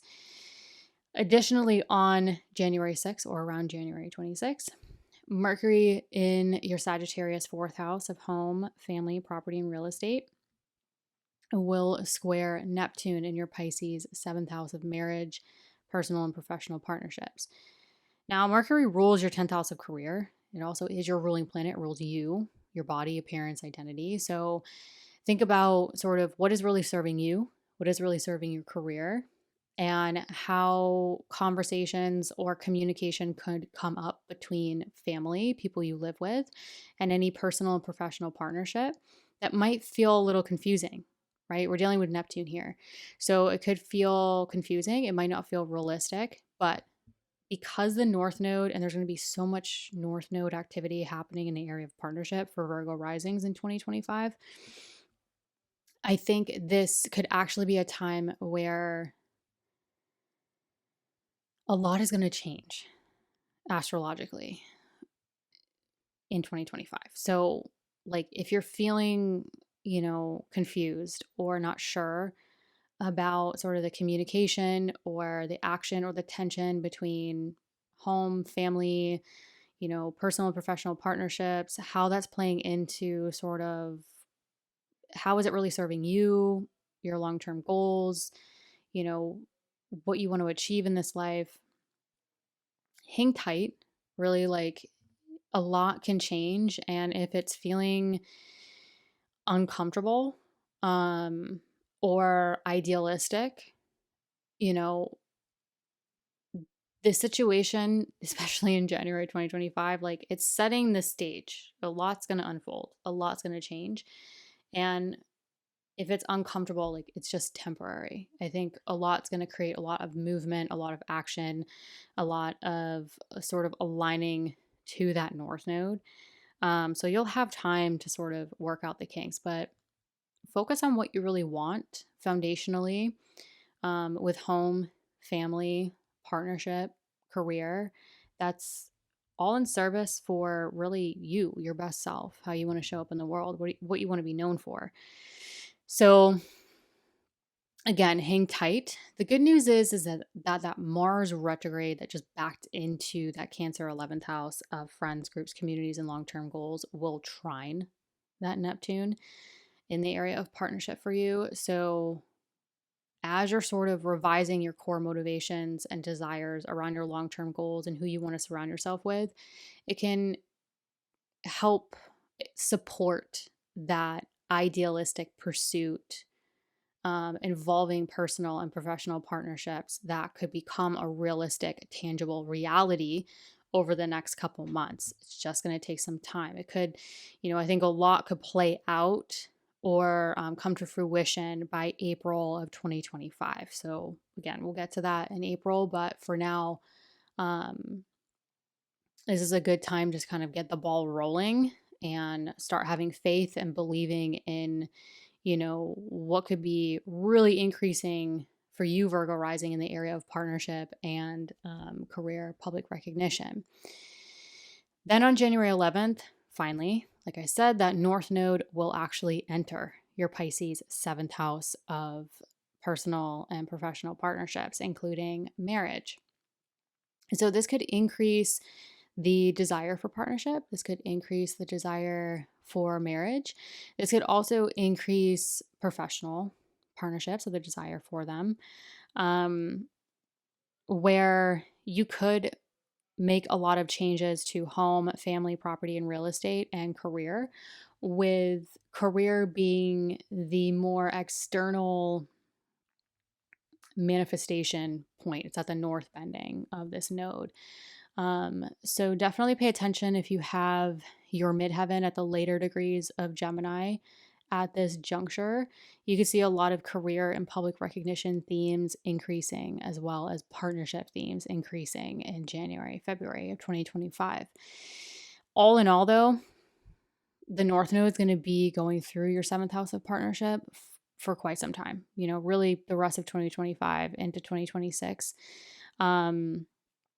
So we're really in it to win it here. Then on January 12th through January 13th, give or take some hours, maybe a day, depending on what time zone you're in, the sun in your Capricorn 5th house. The 5th house is really the area of joy. But more specifically, it's like, your creativity, your self-expression, children, if applicable, romance, really like where we have fun and seek joy in life.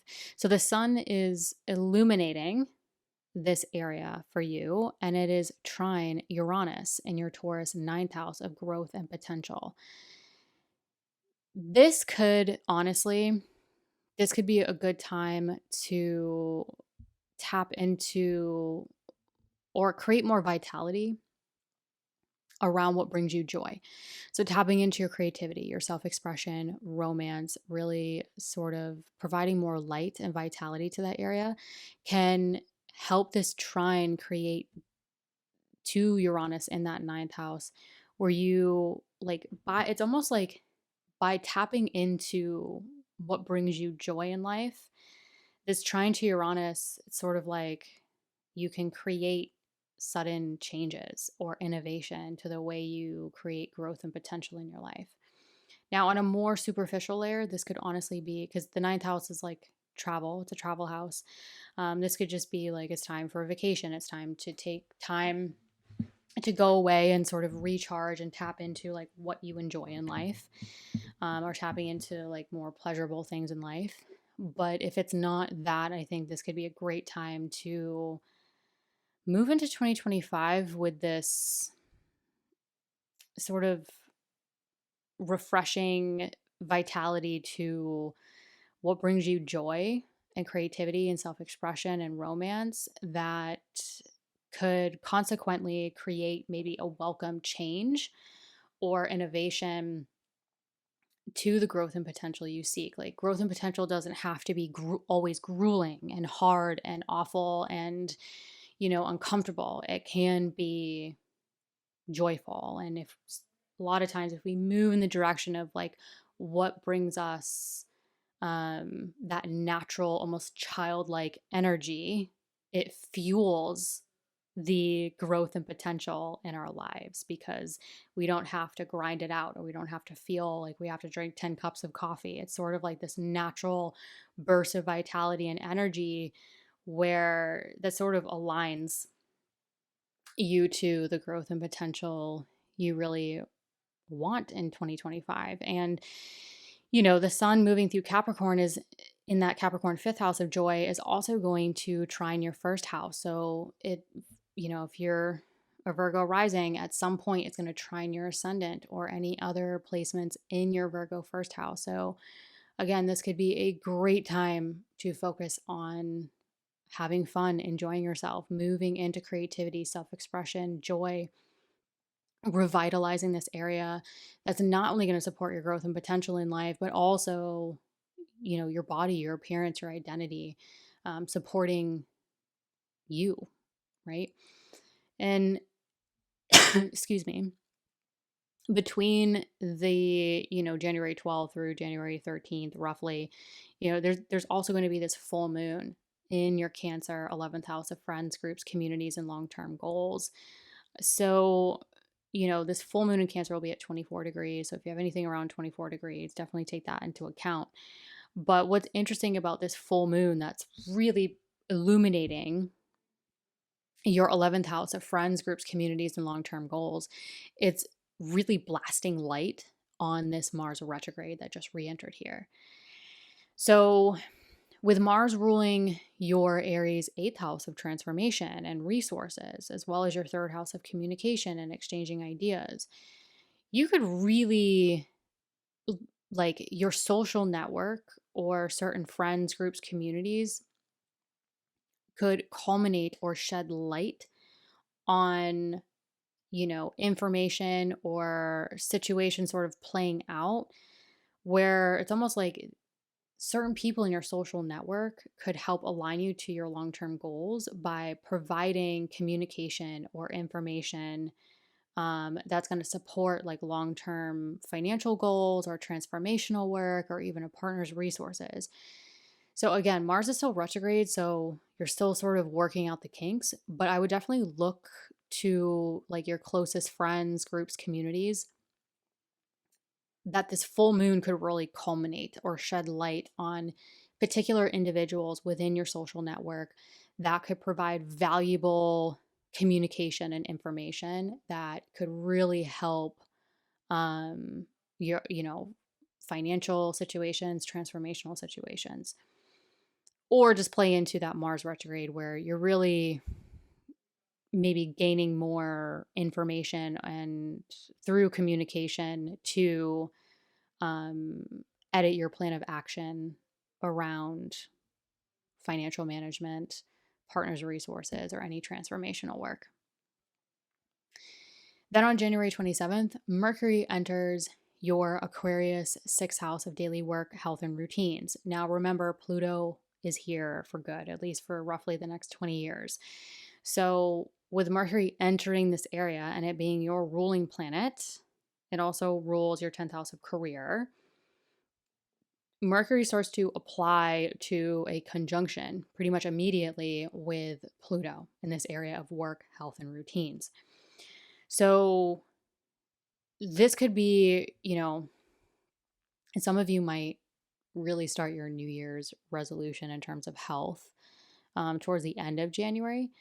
But this could really create the communication or any type of communication or information that could create the empowerment and transformation necessary around establishing health, vitality, daily work, daily routines that is really going to support you and also support career and public recognition.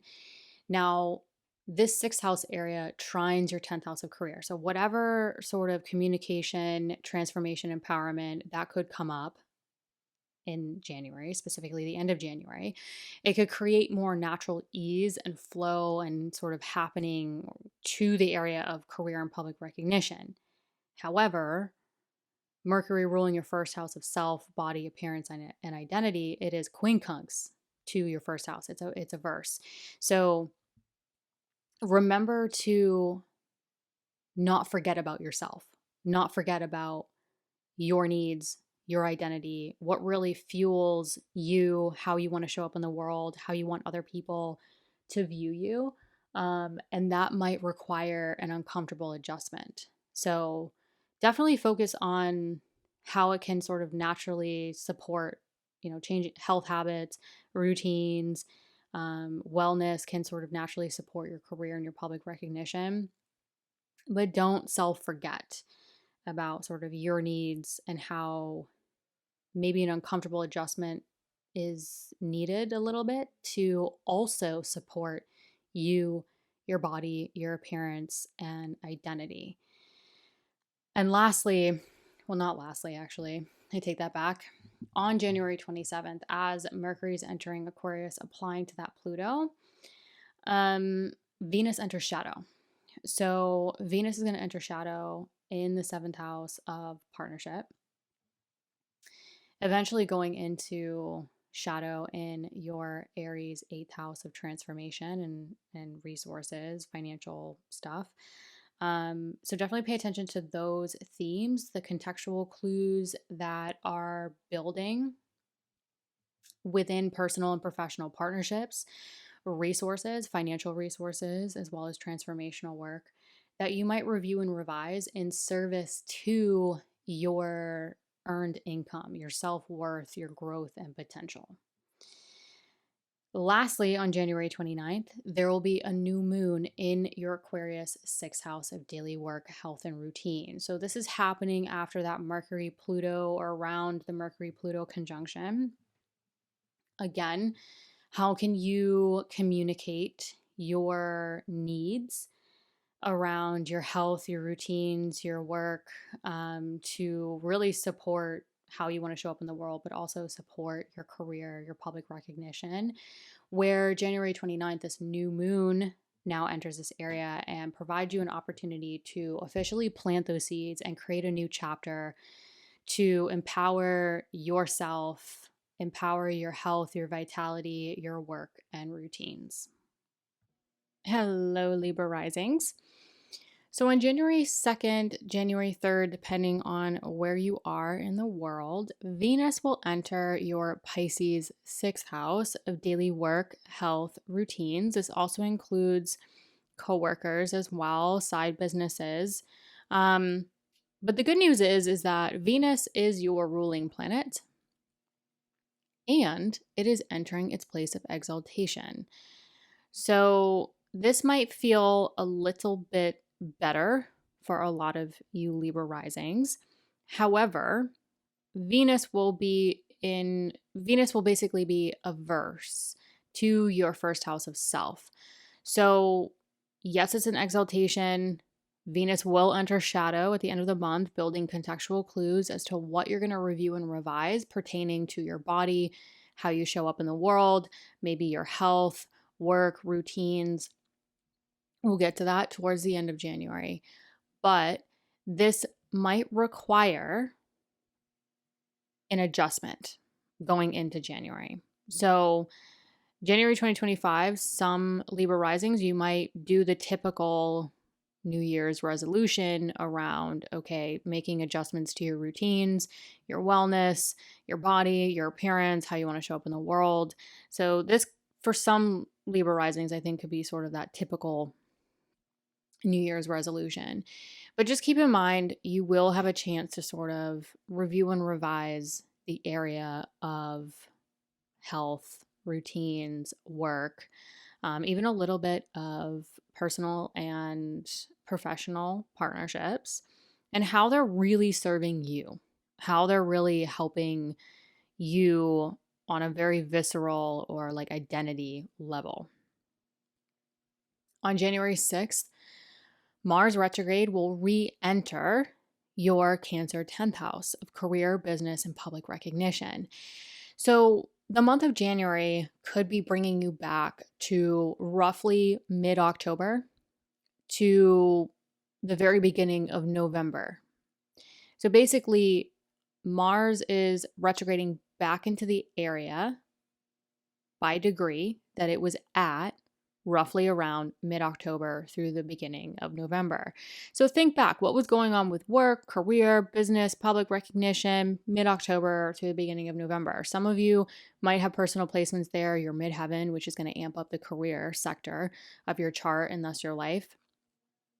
And so you might be sort of having a different perspective or different insight or gaining, more insight around your motivations, your desires, your plan of action around career and public recognition.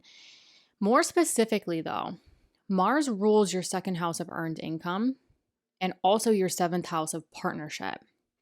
So a lot of Libra risings, you might be looking at, okay, how much, what's going on with my job, my career, my business, how much money am I earning, right? The second house is what's mine, your self-worth. What are you earning? How is it in alignment with your self-worth? And because Mars also rules the area of partnership, this might include professional partnerships for sure. But you might be looking at sort of maybe your partner's money situation or how, what's going on in 2025 where you want to realign or what's the word I'm looking for? What plan of action is in alignment that you want to take involving, yes, your career, but also the money you want to make and the partnerships you want to anchor in or create in your life that are in alignment to your core motivations, goals, and desires in your life. So, additionally, on January 6th, as Mars is re-entering this area of career, you're going to have Mercury in your Sagittarius, third house of communication, square Neptune in your Pisces, sixth house of daily work, health, and routine. Look out for maybe confusing or idealistic conversations that you might be having with coworkers or your daily work. If you're dealing with a health situation, you might have miscommunication or confusing communication around a health matter. Or maybe there's, learning information or exchanging information where you're trying to figure out the work or health matter at hand. Mercury does rule your 12th house of the subconscious and your Gemini 9th house of growth and potential. So whatever the, any type of communication that's going on right now that's affecting your work and or health, look out for, I would say, if it's confusing or feels chaotic, this, because of what Mercury rules in your chart, I would say, look for solitude, rest, time to process, time to think, and also look for sort of like higher knowledge, spirituality, more growth and potential. So just sort of get yourself out of it if that's the case. Otherwise, this will be brief, this will be quick, but I think it's worth noting.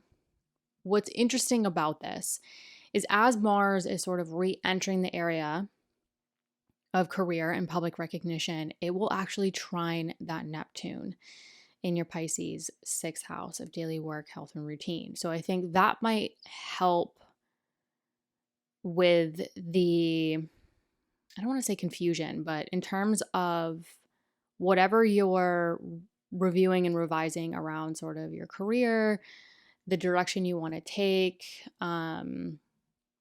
your public recognition, and sort of some of you might be going into 2025 and thinking, okay, like how can my career support my health and additional work that I want to do? How can my routines and my health support my career? So this might feel a little foggy, it might feel idealistic, but I think the trine to Neptune is, dream big. Like your plan of action, it's okay to dream a bit bigger or to, because the first couple of months of 2025, man, a lot's going to change. A lot's going to change. A lot is going to happen for many of us. And so if you're in this weird kind of spot, it's temporary. I think a lot of us will come out of it. For you, it's either a work and or health situation that you're trying to, really formulate a solid plan of action that's in alignment to your long-term goals, your motivations, your desires, what really gets you out of bed every day. So very interesting, but regardless, whatever you're sort of reviewing, revising, conversations you're having, I think as we get to April 2025, you're going to see an entirely different situation. I think you're going to see a lot more clarity once that Mercury actually joins Neptune. So it's actually a closing square. So whatever sort of action or communication comes up in January 2025, that Mercury will merge with Neptune in April of 2025. So, that will, among eclipses and the retrogrades, going conjunct the North Node, among many other things going on in March, April 2025. Just remember, like, whatever's coming up now, keep it in your back pocket. It will sort of unfold, in my opinion, for a lot of us as we get through April 2025. Now, January 11th, the North Node enters your Pisces 6th house of daily work, health, and routine. So this is really, this is going to change things, I think, quite significantly, zooming out for a lot of Libra risings. If you look back in the past couple of years, the nodes have been in your 1st and your 7th, which means they're squaring your 10th house of career, your 4th house of home and family. So the nodes have been angular in your chart, creating a lot of action, even tension for a lot of you. The eclipses have been in your 1st house of self and your 7th house of partnership. So there's been a lot happening in your chart and thus your life for a lot of you. And maybe there was problems at home. Maybe there was, things coming up in partnership, necessary changes that you needed to make on an individual level, things going on with career, home, family. It's been, for a lot of Libra risings, it's probably been a very busy, lots going on, lots changing. Again, it depends on your personal placements, but with the North Node moving out of that angular house, the point of increase is going to start happening in your 6th house of health, work, and routine. So work might increase. Things going on in, your life, your routines might start to become full. Health, like if you're dealing with a health matter, this might really bring things to a head, especially the first half of 2025 when we have a lot of planets interacting with that North Node here. So, and one of them being your personal planet, your ruling planet. So I think health, work, routines could definitely start to amplify over the course of 2025 into 2026.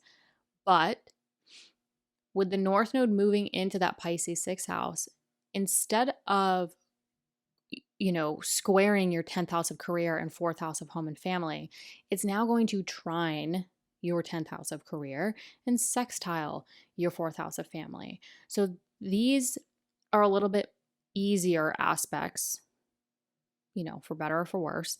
But the trine creates a little bit more ease instead of friction. The sextile can create some opportunity instead of friction.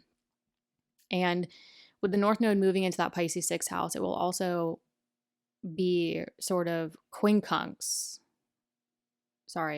trine trine your second house of earned income. So again, instead of quincunx, which is an uncomfortable adjustment to your earned income, it is now trine, which creates a bit more ease. So whatever, I would say, going into January 2025, whatever starts to really increase and amplify around your health, your wellness, your work, your side businesses, your routines, if you can really anchor yourself into those things, it could really positively influence the career, the money, and also create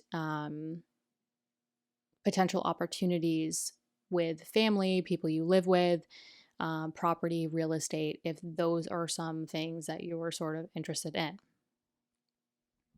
Now, January 12th through January 13th, roughly, give or take some hours depending on your time zone, the sun will be in Capricorn. So the sun will actually be illuminating your Capricorn fourth house of home, family, property, and real estate.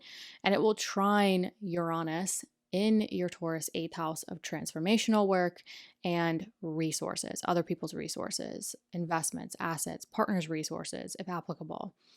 So the sun rules your 11th house of sort of hopes, dreams, long-term goals. So what is being illuminated within home, family, property, real estate themes that is also tying into your long-term goals, where you could suddenly be looking at investments, your partner's resources, debt, legal matters, and even transformational work. So maybe some of you are looking at transforming your relationships with people you live with, transforming, doing any transformational work to help the relationships with family members. But some of you might be really looking at, okay, what's going on with property, real estate? What are my long-term goals with that in terms of, or just my living situation? And what is my long-term financial management or goals around that could sort of suddenly come up? So definitely pay attention to those themes. And additionally, within this time frame, there will be a full moon in your Cancer 10th house of career, business, and public recognition. Now, what's interesting about this full moon, again, check out the Mars retrograde podcast episode that goes into a lot more detail. But what's interesting about this full moon that's really culminating and illuminating the career, business, public recognition area of your chart and thus life, it is blasting light on this Mars retrograde here that just re-entered this area. So again, Mars is definitely tying in motivations, plan of action around career, business, public recognition. It's also tying in sort of a money situation, a financial situation, personal, professional partnerships, including a marriage. So if you're married or you have long-standing professional, personal partnerships in your life that tie into those financial themes or career business themes, definitely look out for that. But this full moon is blasting light on it. So something could be illuminated at this juncture that you could not see before, but something could also be culminating at this juncture that's tying into sort of revising your plan of action around money, work, and partnership.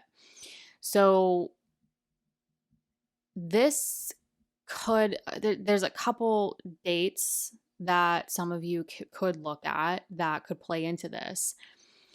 So Mars retrograde, with technically hanging out with this full moon between January 12th, January 13th, roughly, give or take a day or two, this could be culminating or providing insight to what Mars was kicking up the end of October. So think back at the end of October around money, career, partnership, what was coming up that's now coming back around for some of you, where you have a different perspective or you have, deeper insight around revising those actions or plans. The other date you could look at was around July 5th 2024. And both of these dates might resonate with some of you. But the July 5th, 2024 was a new moon in Cancer. So July 2024 you could have been planting seeds, you could have been creating new intentions around career, work, business, public recognition that are now coming to fruition, that could also be tying into your long-term goals, plans, motivations, and desires, specifically tying in money and partnership.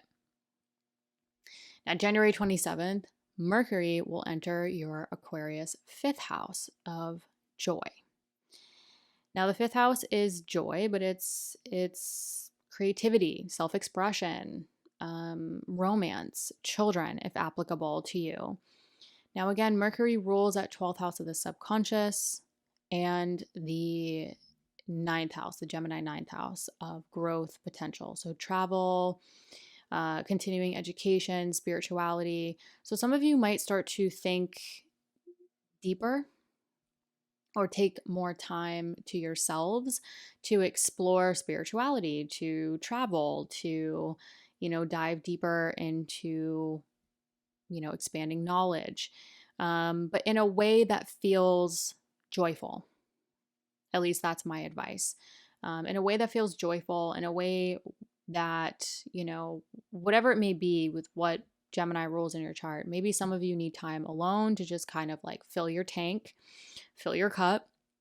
And some of you might need to travel, get out, seek more knowledge, seek more spirituality, write, teach, whatever it may be that really fills your cup, that, fills you with that enthusiasm, I think could be a really great thing, especially because we have to remember Pluto is here.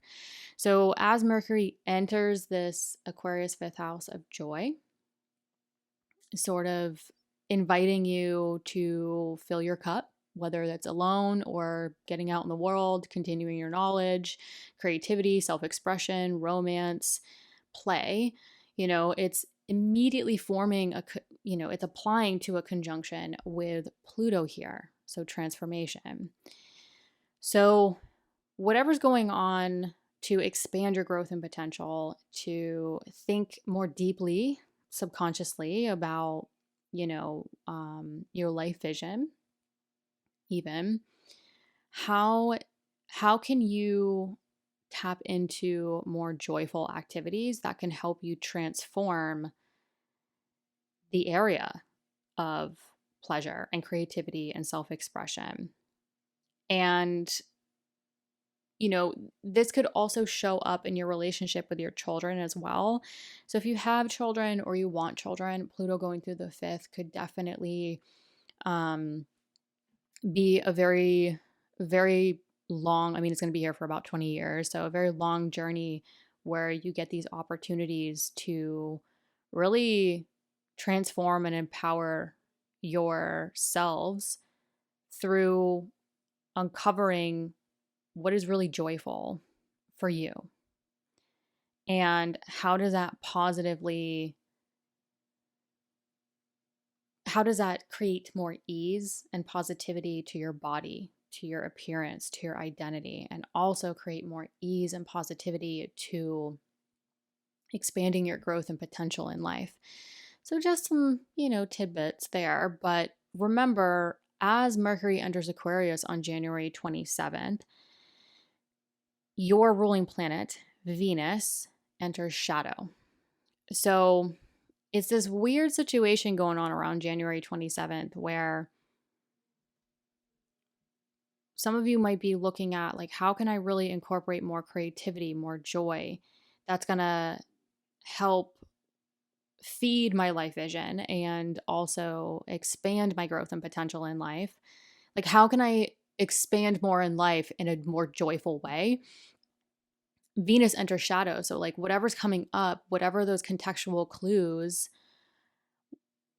it's sort of like you're looking at what brings you joy, but then Venus enters shadow and is like, okay, well, in order to do all those things, you have to maybe start looking at your health or, your work and your routines and how they're really setting you up for success. Like, how can you make more time in your routine, or start to think about what you really love and value about your work so that you can carve out more time for more of what you love and value in life, and how that's really going to support your body, your identity, how you show up in the world, how other people view you. So this, you know, I think towards the end of January, things are going to start amping up in a way where I think it's going to really start to support a lot of Libra risings stepping into more vitality, more health, um, better work routines, where you can start to carve out more time for more creativity, more play, more joy. And even, if you have children, you want children, sort of more time for that as well. And lastly, we're really ending the month with this new moon. On January 29th, we will have a new moon in your Aquarius fifth house of joy. So, whatever's coming up, you do get the opportunity to set new intentions and plant new seeds around what is really filling your cup, what is really providing you joy and enthusiasm to explore more growth, knowledge, potential, writing, teaching, traveling in your life. Hello, Scorpio risings. On January 2nd, January 3rd, depending on where you are in the world, Venus is going to enter your Pisces fifth house of creativity, self expression, children, if applicable, and romance. This is really the area of joy. And the good news is that Venus is actually entering its place of exaltation in this area, which is very good. So, this could be a great time to enter 2025 and start thinking about, what do you really love and value about creating more, I would say, how can you create more value or value your time for creativity, value your time for joy in your life, value your time with children or having children, again, if that's applicable to you. Regardless of the situation, this Venus is going to trine your first house of self. So, whatever you're really, some of you might go into 2025 and be like, you know what? Saturn's been here for some time, maybe causing some restriction around romance, around fun, around, children, having children, not having children, again, if applicable to you. And you, with Venus entering this area and the North Node eventually, I think for Scorpio risings going into 2025, this could be an excellent time to be like, you know what? I want to love and value my pleasure, my joy, and how that is really going to support my body, my appearance, my growth, and potential in life. Some of you might go into 2025 kind of fed up with Saturn being here. So I think this could be sort of the turning point for a lot of Scorpio risings around, you know what? I want to have more fun in my life. I want to have more pleasure, more joy in my life. And that might be through your creativity, your self-expression, romance, or through children. However, Venus will enter shadow on January 27th. I'll get to that at the end of this podcast episode. But it's good to keep in mind that Venus will enter shadow at the end of January, building those contextual clues around these fifth house themes that you're going to review and revise. So you'll have time to review and revise sort of, your work and health routines, how you can maybe carve out more time for more joy in your life, or children, or Venus also rules the area of partnership. This could be personal or professional. And it also rules your 12th house of the subconscious. So, really, this, again, going into January 2025 onward, the contextual clues that Venus builds could also provide you the opportunity to review and revise these areas so that they're actually also supporting your partnerships or the desire for partnerships, but also supporting your time for sleep, rest, solitude, carving out time to actually think about your life vision, what you want to build, what do you want to make a tangible reality. So I think for a lot of Scorpio risings, this could create a lot of juiciness that's starting to sort of build, especially throughout the first half of 2025. Now, January 6th, Mars retrograde re-enters. It will back into your Cancer 9th house of growth and potential. So pay attention to the areas of continuing education, travel, especially foreign, international travel, publishing if you're a writer, and teaching if that's applicable to you, or really anything that you're pursuing for that growth and potential in your life. If you have your midheaven in your Cancer 9th house, this could play out with stronger career themes, especially if your midheaven is from roughly 17 degrees through the rest of Cancer. Now, with Mars re-entering this area, it could really, the month of January could be bringing you back to roughly mid-October to the very beginning of November. So think back, what was going on around things that you wanted to sort of expand or pursue in terms of growth and potential. But more specifically, Mars rules your 6th house of daily work, health, and routines, and it also is your ruling planet. It rules your body, yourself, your identity, how you show up in the world.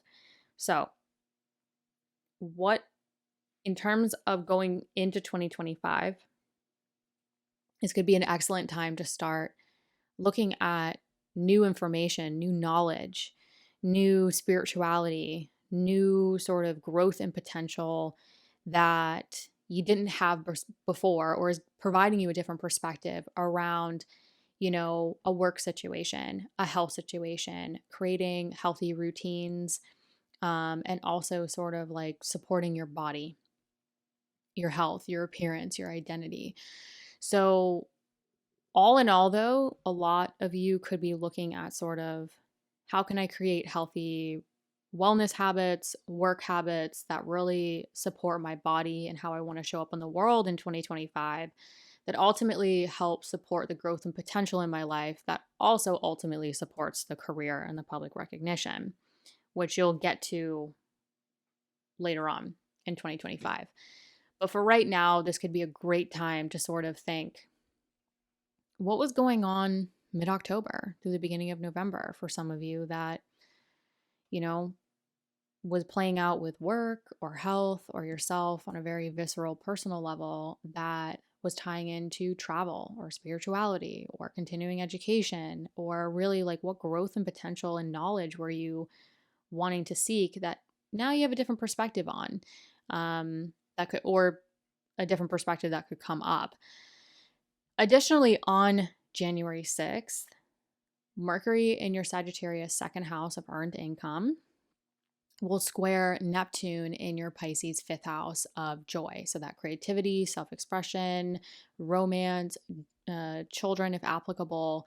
So this is really tying into, maybe there's some conversation or confusion around financial themes playing into your ability to make time for joy. This honestly could create communication in any form that's causing you to take action around, what's going on financially that's playing a part in, how you invest in your joy, right? Some of you, sometimes, where we find joy is free and sometimes it's not. This honestly just looks like a brief couple day period where maybe you're taking action to clarify any confusion around your finances to then support more joy and play and romance and children, if applicable, in your life. So if it feels a little foggy, if it feels a little confused, Mercury in Sagittarius is in detriment, and it tends to be prone to overexerting itself. And, Neptune can be a little confusion, and a bit chaotic, and it's in a square configuration. However, what's helping in this situation is Mars. Mars is retrograde, so it might be a bit, but Mars just backed into your Cancer ninth house that I just discussed, and it will actually be trine this Neptune. So where Mercury might be creating some communication or confusion or sort of overexerting or worrying around financial themes and goals and how maybe, budgets around incorporating more joy, more play, or budgets around children or childcare, whatever it may be, Mars is, I think, helping a little bit, around Mars rules the area of work, health, routines. It also rules you. So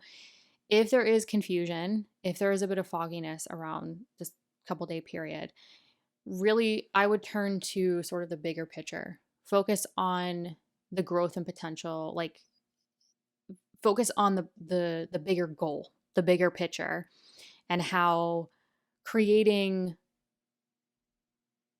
sustainability and longevity around your health, your work, and your routines are going to help you achieve the balance between work and play, or work and children, work, play, and also having the time for growth and potential. We always want to be growing and blossoming, in our lives. So focus on the bigger picture.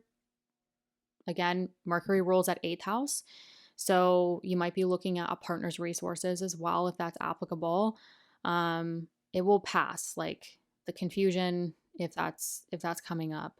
Again, focus on the bigger picture, focus on what's going to provide you your health, your vitality, and, balance with the work and routines that you want to create in 2025. This will likely come to fruition and play out as we get into March, April of 2025, when that Mercury actually starts to merge and fuse with Neptune, or conjunct. So this is sort of the closing square. So I think whatever sort of communication or conversation is coming up around this time, I think for a lot of Scorpio risings, it will be financial and sort of looking at how can you incorporate more enjoyable things financially and time-wise into your lives, or creative pursuits or creative projects, or having children or childcare, time with your kids. So I think it will play out, especially, among other things. I mean, you're going to have a lot of North Node movement and activity happening in your 5th house of joy shortly. I'll get to it. So a lot's going to start amping up in the area of the 5th house for a lot of you, which I think will be welcomed after time with Saturn here, which a lot of you might have felt sort of, restricted or feeling more disciplined around children or having fun. Saturn going through the 5th house sometimes can, it's sort of like, sometimes Saturn going through the 5th house, and like I want to say this because like I've gone through this transit and it was very challenging for me. It was very hard on me. And so if you're out there and you're listening to this and you're just like, man, like my life has not been fun. Like it's been hard with children, or it's been hard, incorporating more joy. Saturn going through the 5th house is sort of like, fun doesn't come to you. Like you have to pencil it in. You have to pencil it in. Like you're responsible for your joy. You're responsible for your fun. It's not just going to land in your lap. So if you're feeling that way, this is going to start to clear in 2025, 2026, and you're going to have some help with some of that North Node movement in there that's going to help you, hopefully amplify the area of joy that's really going to support you personally, but also the growth and potential. And on January 11th, like I said, January 11th is when that North Node officially enters your Pisces 5th house of joy. Creativity, self-expression, children if applicable, romance. So this is the point of increase. This is the point of desire. So this is where the desire or the get up and go could start to trickle in terms of incorporating more joy. Now, let's see, the North Node is moving out of your 6th house of work, health, and routine. So, I would say maybe the first week of January. Yeah, roughly the first week of January could be sort of a good time to finalize any health, wellness, work routines before that point of increase or that North Node moves into that 5th house of joy, where you can really start to move into hopefully having more fun in your lives. And some of you might be able to think back to 2016. So, what was happening in 2016, 2017, that's now sort of coming full circle, or you're seeing it you're experiencing it in a much different way. This is when 2016, 2017, I believe, is when the South Node was with Neptune here in your Pisces 5th house. So what was going on with children, want the desire for children, not having children, or what was going on with creativity, self-expression, romance, that, was at that point, that South Node. So like draining out or changing or falling back on, that now is at the point of increase. So it's kind of done a full circle in your chart with Neptune, where some of you might be able, not all, but some of you could look back on 2016, 2017 and be like, man, that's like when this started, or, that's when we had our first child, or that's when, my partnership changed drastically, or my relationship with fun or creative projects or self-expression changed drastically. And now it's kind of coming full circle back around. So some of you might have a nostalgic moment looking back and being like, wow, I've really evolved a lot in this area and have an entirely new perspective on it. Now, on January 12th through January 13th, give or take a few hours, maybe even a day, depending on your time zone, the sun in your Capricorn 3rd house will trine Uranus in your Taurus 7th house. So basically, the sun will be illuminating, or have been illuminating, your 3rd house of communication, exchanging information, siblings, extended family. Now, if your IC is in your Capricorn 3rd house, this could really amp up home, family, property, real estate themes. But all in all, the sun is really illuminating the area where you are, like, this is where we communicate in all ways. So if you work in communication fields, transportation fields, this could be illuminating, more light or vitality around that. But all in all, the 3rd house is also sort of where we communicate. Our neighborhood, our community, where we phone calls, paperwork, appointments, we're taking care of daily life too, on top of, short distance travel, communication, relationships with people in our daily environment. All in all, the trine to Uranus and Taurus, like whatever's going on in your daily environment, maybe a relationship with siblings or extended family, anything with communication that comes up, it could create like a more ease or change in the area of partnership. So I think looking at this dynamic in your chart, whatever's coming up communication wise, I think whatever conversations are coming up could be very valuable in innovating or changing something within your partnership. So whether you're partnered or you're not partnered, this still applies to you. So you could be having conversations or communications that provides insight or, change or innovation to your approach to partnership, including marriage. Communication could also, or something coming up in your daily environment could suddenly innovate or change something within marriage or partnership. If this could also be professional. So this could be short distance travel, working in communication fields or transportation, something that comes up that could innovate your professional partnerships as well. So lots on the table there, but definitely look out for those themes and your personal placements that might congeal other elements into that.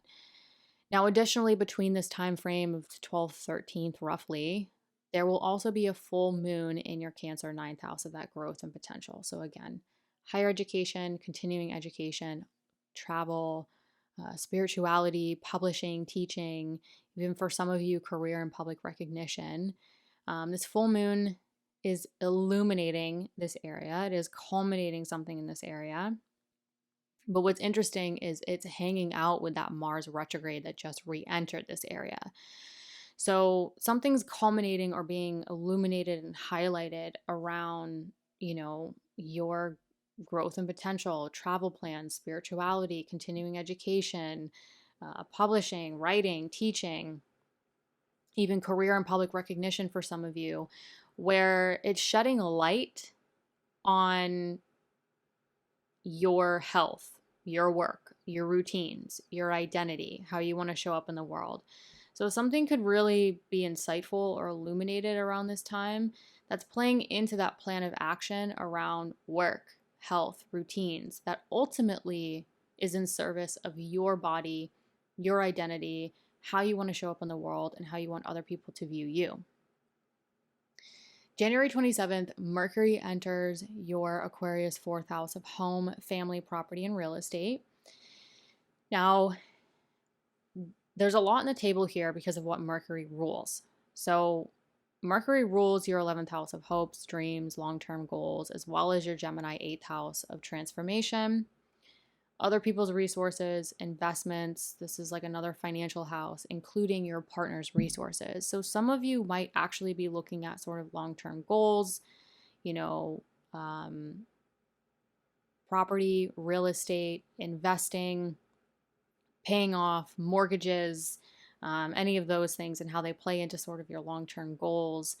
But some of you also might be communicating or being able to tap into transformational conversations with people you live with or family members that play into or support your long-term goals.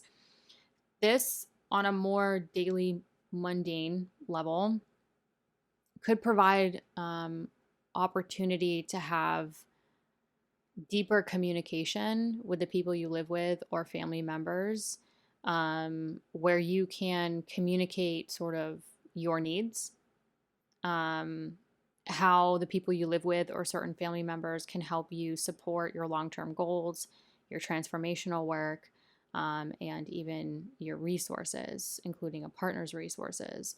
So this could be sort of like financial, property, real estate, or this could be more sort of deeper conversations with people you live with or family members that can sort of either clear the air and be transformational, or really communicating your needs in terms of like your long-term goals and how the people you live with or your family can, or your partner could support those in terms of resources.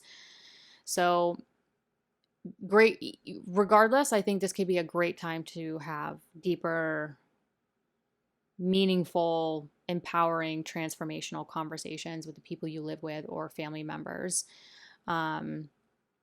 Mercury also rules the 11th house of, like your friends, your group. So friends that feel like family, that could be also a potentially empowering or transformational time where you have those deeper conversations with friends that feel like family. That could also be supporting your long-term goals, your resources, and such.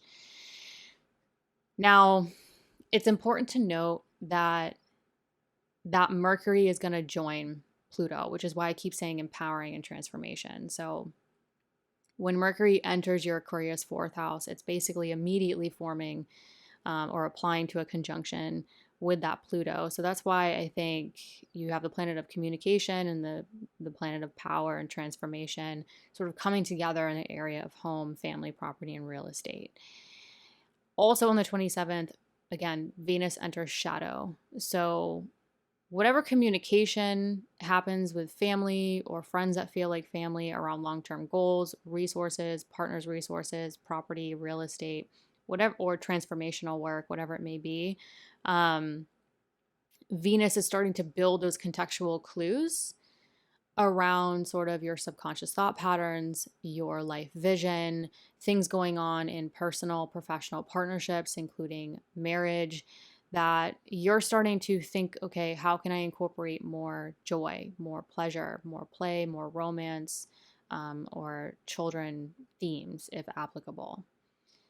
On January 29th, there will be a new moon in your Aquarius fourth house of home, family, property, and real estate. So whatever comes up in this area, like I mentioned, especially with Pluto here, it could initiate sort of you planting new seeds or creating new chapters around the, your relationships with the people you live with, or creating new chapters and planting new seeds around whatever you discussed or whatever came up, where you can create new chapters with relationships with family, or new goals and new chapters to sort of manifest over the coming months, property, real estate, if that's something that you're looking at.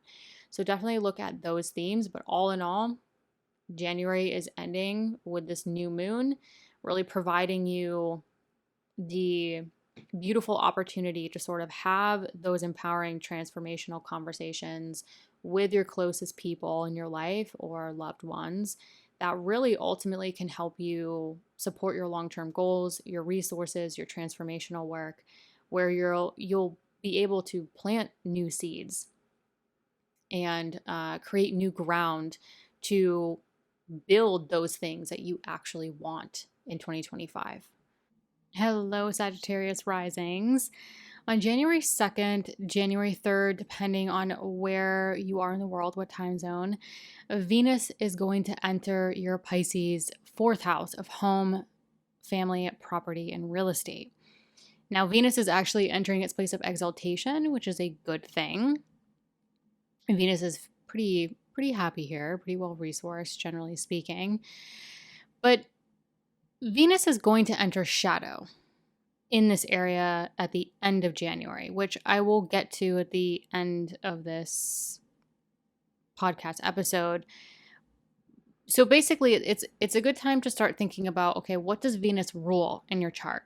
It rules your sixth house, your Taurus sixth house of daily work, health, and routines, as well as your Libra 11th house of friends, groups, communities, and long-term goals. So this transit could start building and then eventually start building those contextual clues that you're going to review and revise in terms of what's going on with home, relationships with family, people you live with, property, real estate, any of those themes that are somehow tying into your overall approach around what you love and value pertaining to, or your approach to your health, your work, your routines, and your long-term goals.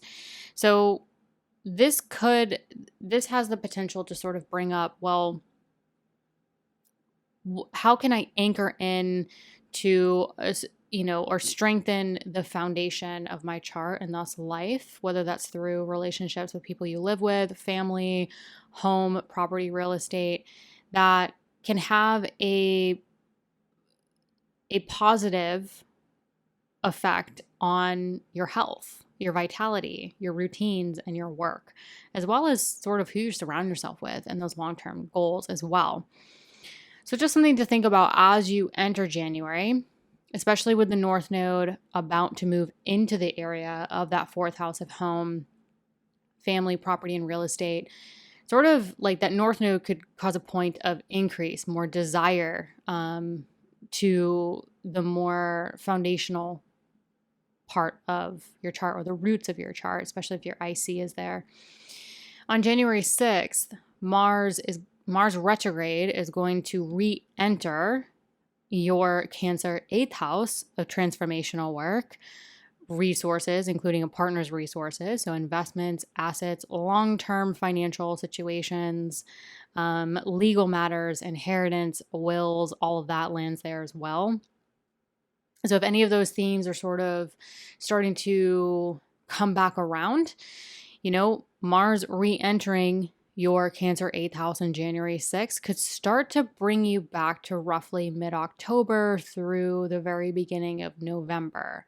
Sort of, is there a new perspective, new insights, especially because Mars rules your 12th house of the subconscious, as well as your 5th house of joy, children, if applicable, romance, creativity, self-expression. So with Mars linking the 12th and the 5th, some of you might start thinking about,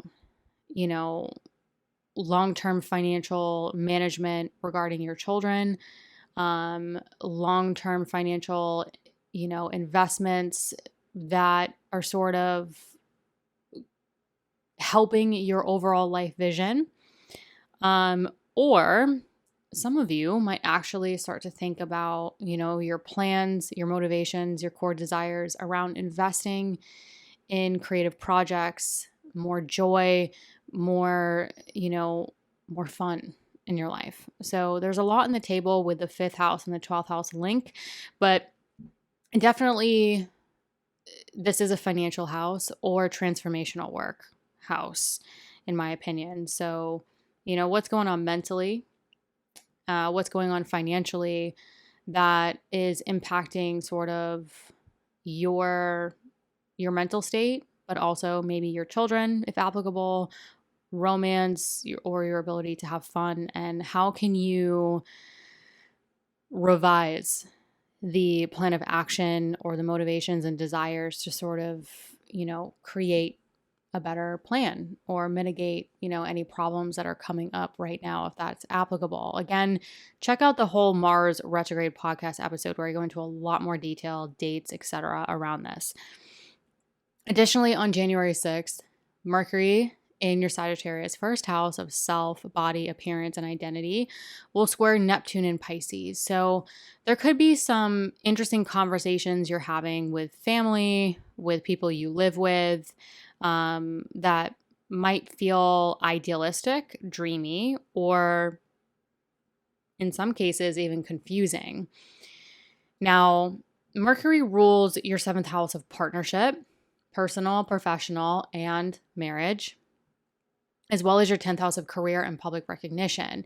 So maybe the communication and the conversation with people you live with or family members, even with, your partners, personal, professional, is around sort of career, plans around property, real estate, plans with home, how you're going to balance career, home, and family, especially with the nodes moving into this area of your chart starting in 2025. So I think the conversation might feel confusing, or idealistic, or lofty or dreamy, but it can actually help you take action, sort of helping you gear up for the nodes moving into your 10th house of career, 4th house of home and family.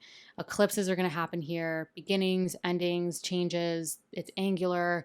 So a lot of Sagittarius risings could see a lot of sort of external events transpire in 2025 and 2026. But again, this is sort of a brief transit. The good news is that although Mars is retrograde and just recently backed up into that Cancer 8th house, it's going to trine that Neptune that could cause some confusion. So the Mars retrograde transit could help create ease around focusing on transformational work, focusing on releasing fears, focusing on a partner's resources, your investments, your assets, sort of focusing on the bigger financial goal. If finances are coming up, that can help sort of play a part in the conversations that could be coming up around this time. So I definitely think finances or transformational work long term, or focusing on those areas long term, the bigger picture, could definitely help whatever home, family, property, real estate situation is playing out that has, a direct effect on you.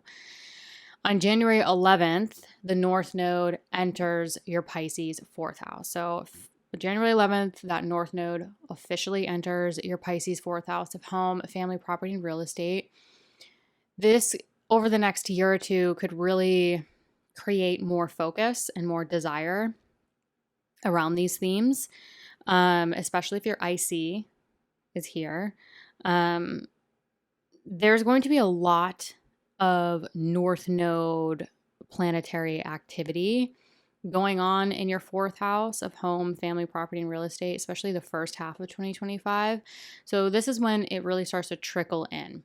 And some of you might start to feel or sense, depending on your personal placements, like, whoa, things are definitely starting to focus or create a lot of increase in the area of home, family, career, and public recognition, and how to create sustainability and balance between these two worlds, that might require change to you, how you show up in the world, and sort of balancing your needs versus the needs of others within any type of personal or professional partnership. Then on January 12th through January 13th, give or take a few hours, a day, depending on what time zone, really within these couple day period, the sun in your Capricorn second house of earned income and self-worth will trine Uranus in your Taurus sixth house of daily work, health, and routines. So the sun is illuminating, again, another financial house that is going to trine Uranus in the area of health, work, and routine. So whatever is being illuminated, or hopefully creating more vitality around your finances, your budget, your self-worth, it could have a natural ease and direct effect around changing your health, your work, and your routines. So this could be a time where really navigating your budget, navigating the financial situation, really sitting down to what is going on, how can you set yourself up for success, whatever the situation may be. It could literally, the trine is sort of like, it could have a very positive sort of ease and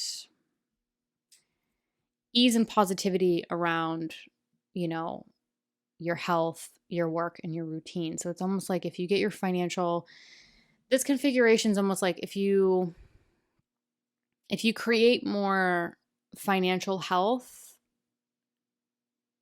then it could literally help you create physical health, and also help you create more ease suddenly in work. So again, focus on finances, your health, your work, your routines, in a way where you could suddenly change your situation for better, create more positivity in that brief period, couple day period, And again, in this couple day period, there's going to be that full moon in your Cancer eighth house of transformational work, investments, assets, your partner's resources, inheritance, legal matters. So the full moon is really illuminating another financial house, also transformational work, if that's, applicable to you. But this time the full moon is going to be blasting Mars with a lot of light. So Mars just recently entered this area, and I think a lot could be coming up because of what Mars rules. A lot could be coming up around, children, what's going on mentally. How can you invest in, still finding time to enjoy life, still finding time to enjoy life and have more, some fun, some joy. That full moon is culminating something in this area that is playing a part in sort of whatever you're reviewing and revising around sort of your plans, your actions, your desires, your motivations in 2025, around sort of like what is going on financially, long term, transformational work, what's going on mentally, what's going on with children. There could be a lot going on in those departments if those areas are applicable to you at this time. And how can you still formulate a plan of action where you can, support yourself, enjoying life?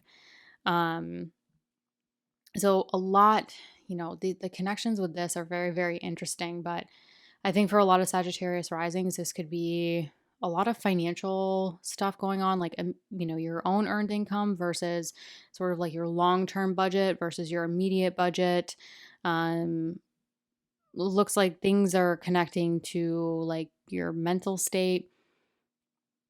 Definitely, connecting to children if that's applicable.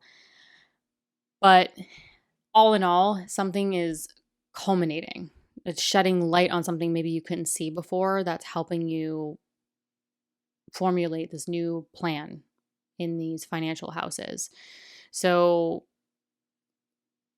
it could also potentially provide insight to whatever Mars was kicking up towards the end of October. And so Mars will be at the degrees that it was at, or going back over the degrees that it was at the end of October, where this full moon is culminating something. So some of you might be actually able to go back to the end of October and be like, yeah, this is what was playing out. This is what's going on. And then now it's pulling you back to that degree wise. And then this full moon is culminating something around that situation for some of you. Again, it depends on the personal placements, but you could sort of get answers or insights, or something could be culminated around that changes a financial situation, that changes the way, life vision, life plan, subconscious thought pattern. So it could be some very interesting things going on for Sagittarius rising as January is sort of popping off. But definitely think back to the end of October, what conversations, sort of situations were playing out that could sort of start to culminate or provide different perspectives this time around. Then on January 27th, Mercury enters your Aquarius third house of communication, exchanging information, siblings, extended family, really like your neighborhood, your community, your immediate daily environment, your transportation. So if you work in communication, you work in transportation, this is potentially a transit you want to pay attention to, especially with Pluto being here. So Mercury enters this area of, your daily environment, your communication, exchanging information, and it immediately starts to apply to a conjunction with Pluto. So for you Sagittarius risings, it looks like there is a lot of opportunity around having transformational conversations that also directly affect your personal and professional partnerships, your career, your business, your public recognition.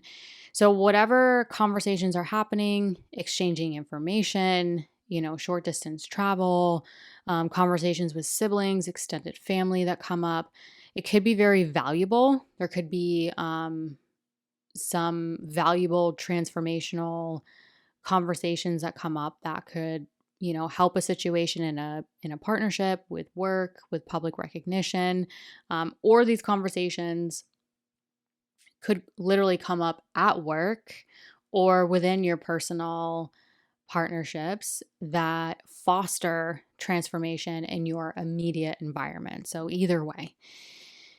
And again, on January 27th, as Mercury enters this area and applies to a conjunction with Pluto, creating potentially very deeper transformational communication and conversations, Venus enters shadow in your fourth house of home, family, property, and real estate. So it looks like there's some conversations or exchanging information that might come up that either affect personal and professional partnerships, career, business, or vice versa, that that then Venus starts to build those contextual clues around what's going on with home, how is that affecting home, family, property, and real estate, and sort of figuring out a lot of that situation and how it really supports your overall health, vitality, routines, and long-term goals.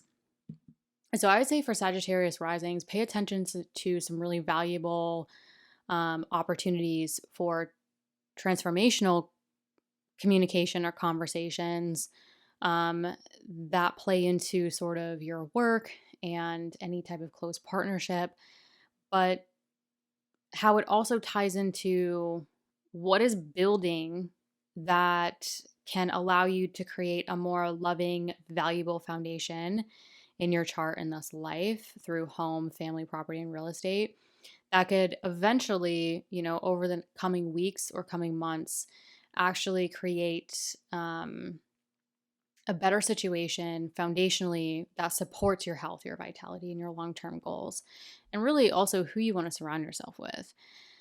And lastly, January 29th, there will actually be a new moon in your Aquarius third house of that communication, exchanging information, really like your daily immediate environment. And so this is where whatever communication or conversations come up around career, business, partnership, home, family, that maybe initiate Venus's contextual clues around, how you want to create more of what you love and value in your home environment with family, that ultimately is going to make you feel better, create more vitality, more health, more long-term goals, etc. This new moon comes along and is like, okay, how can we plant the seeds? How can we create the new chapter to really transpire over the next 5 to 6 months? Hi, Capricorn risings. On January 2nd, January 3rd, depending on what time zone you're in, Venus will enter your Pisces third house of communication, siblings, extended family, really like transportation, your neighborhood, short distance travel. So Venus is actually entering its place of exaltation, which is good news. The thing with the third house is this could be tying in your Taurus fifth house themes as well as your Libra 10th house themes. So you could enter January sort of looking at your immediate environment, relationships with certain family members, communication, pay attention to certain conversations, short distance travel that's going on that somehow is tying in maybe, career themes, business themes.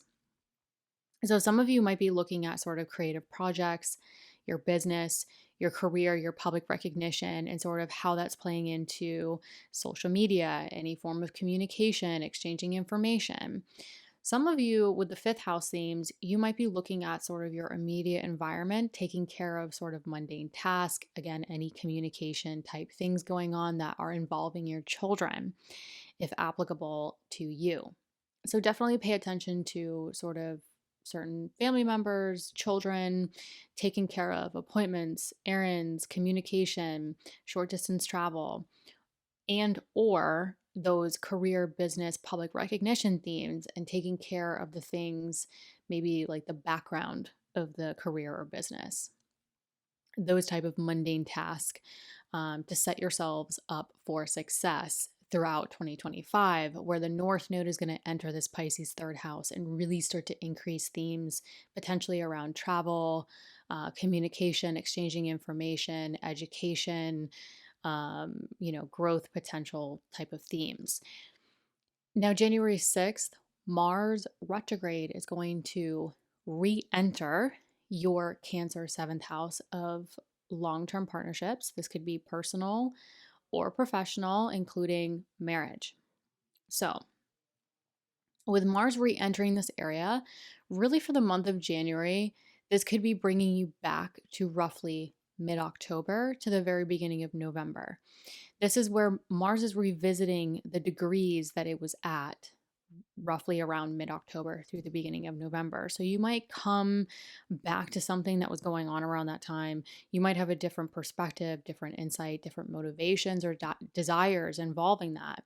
But more importantly, or more specifically, Mars rules your Aries fourth house of home, family, property, and real estate, as well as your Scorpio 11th house, hopes, dreams, long-term goals, and even your social network. I know that's a lot. But with Mars revisiting the area of partnership, you could be looking at sort of what's going on in partnership or the desire for partnership that is having you sort of review and revise your plan of action within a partnership or professional partnerships that is somehow playing a part in what's going on with home, family, property, real estate, and your goals. Now, additionally, on January 6th, Mercury in your Sagittarius 12th house of the subconscious thought patterns is going to square Neptune in your Pisces 3rd house of communication. So, this is where you could have some very interesting, maybe dreamy, idealistic conversations around a life vision, around your subconscious thought patterns, where you are literally communicating them. It might feel, this square could feel a little offbeat, could feel a little confusing for some, but I would say go with it. Ride it out, because this Mercury is eventually going to join Neptune in April of 2025 after the eclipses, after all the shifts that are happening, which I'll get to in March, April. But I think whatever sort of conversations or communication that you're having with yourself in solitude or with people in your immediate environment, it could provide the life vision or the ideas that are coming from the subconscious that could help play out in 2025.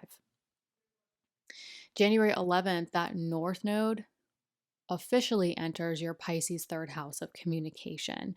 Now, again, the 3rd house is communication, but it's also sort of, the technology, running errands, extended family, siblings, really sort of like, I like to think of the 3rd house as like the busybody house. It's like all the things in your immediate environment that you're sort of interacting with.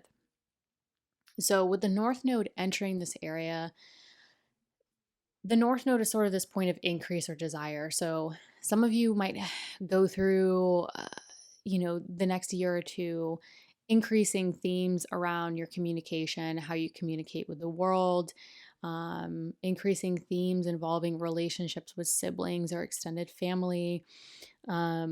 You could also sort of increase themes around short distance travel in general. I mean, the 3rd and the 9th, where these nodes are going to be, are in travel houses. So travel could become a prominent theme on top of exchanging information, communication, all, 3rd, 9th house kind of themes.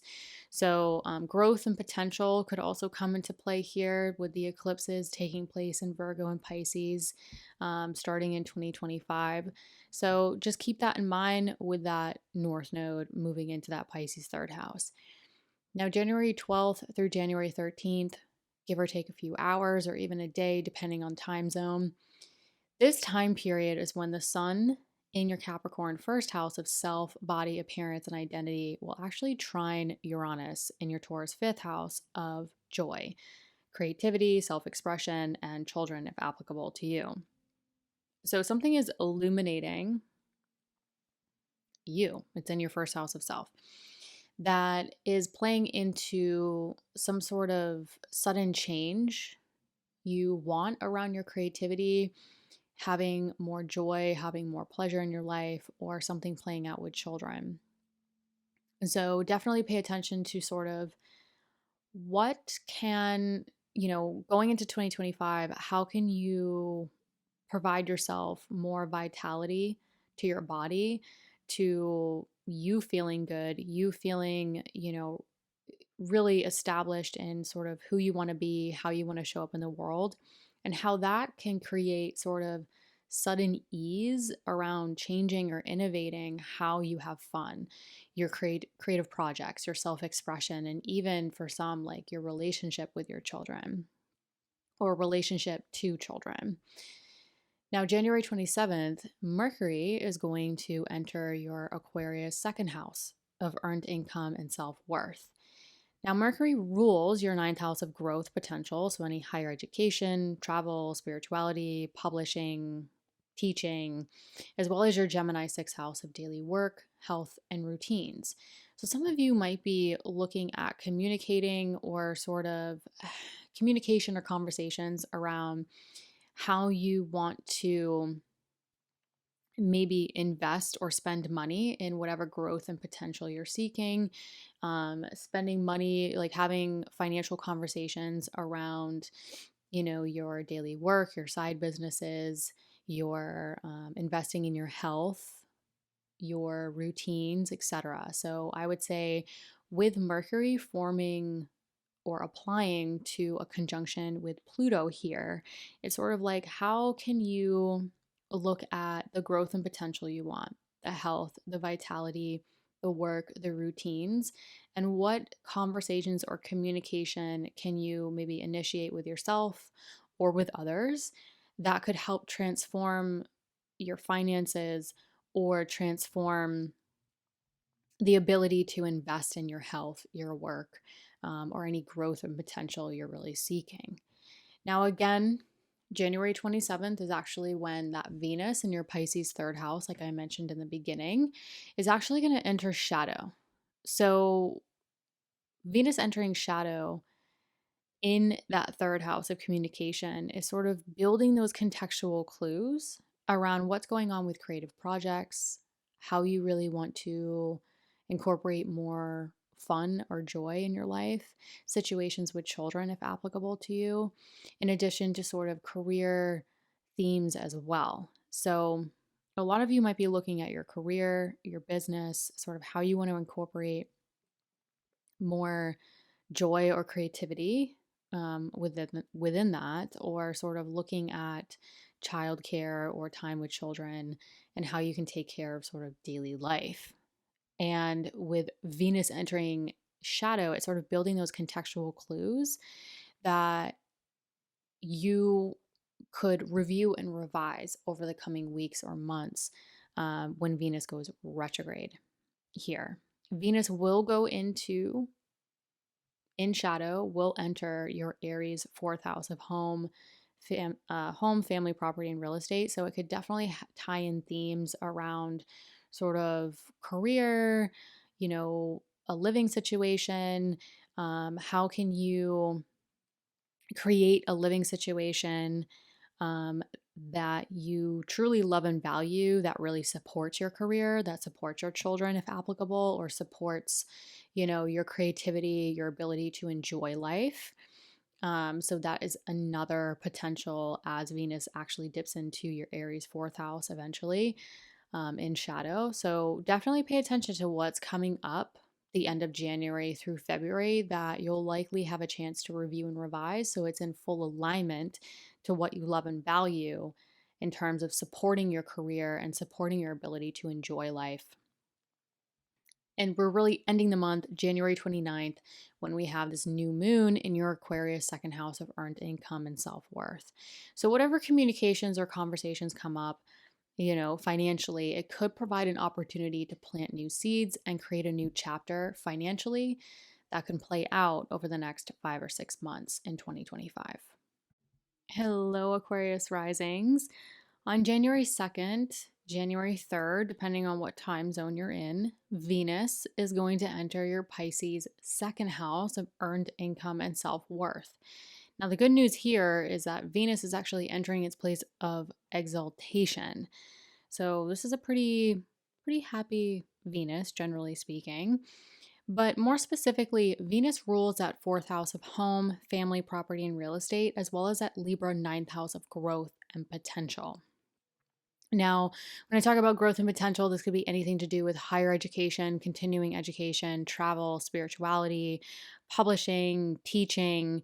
So, in terms of those two houses and all of those themes could definitely be tying into your earned income, how you make money.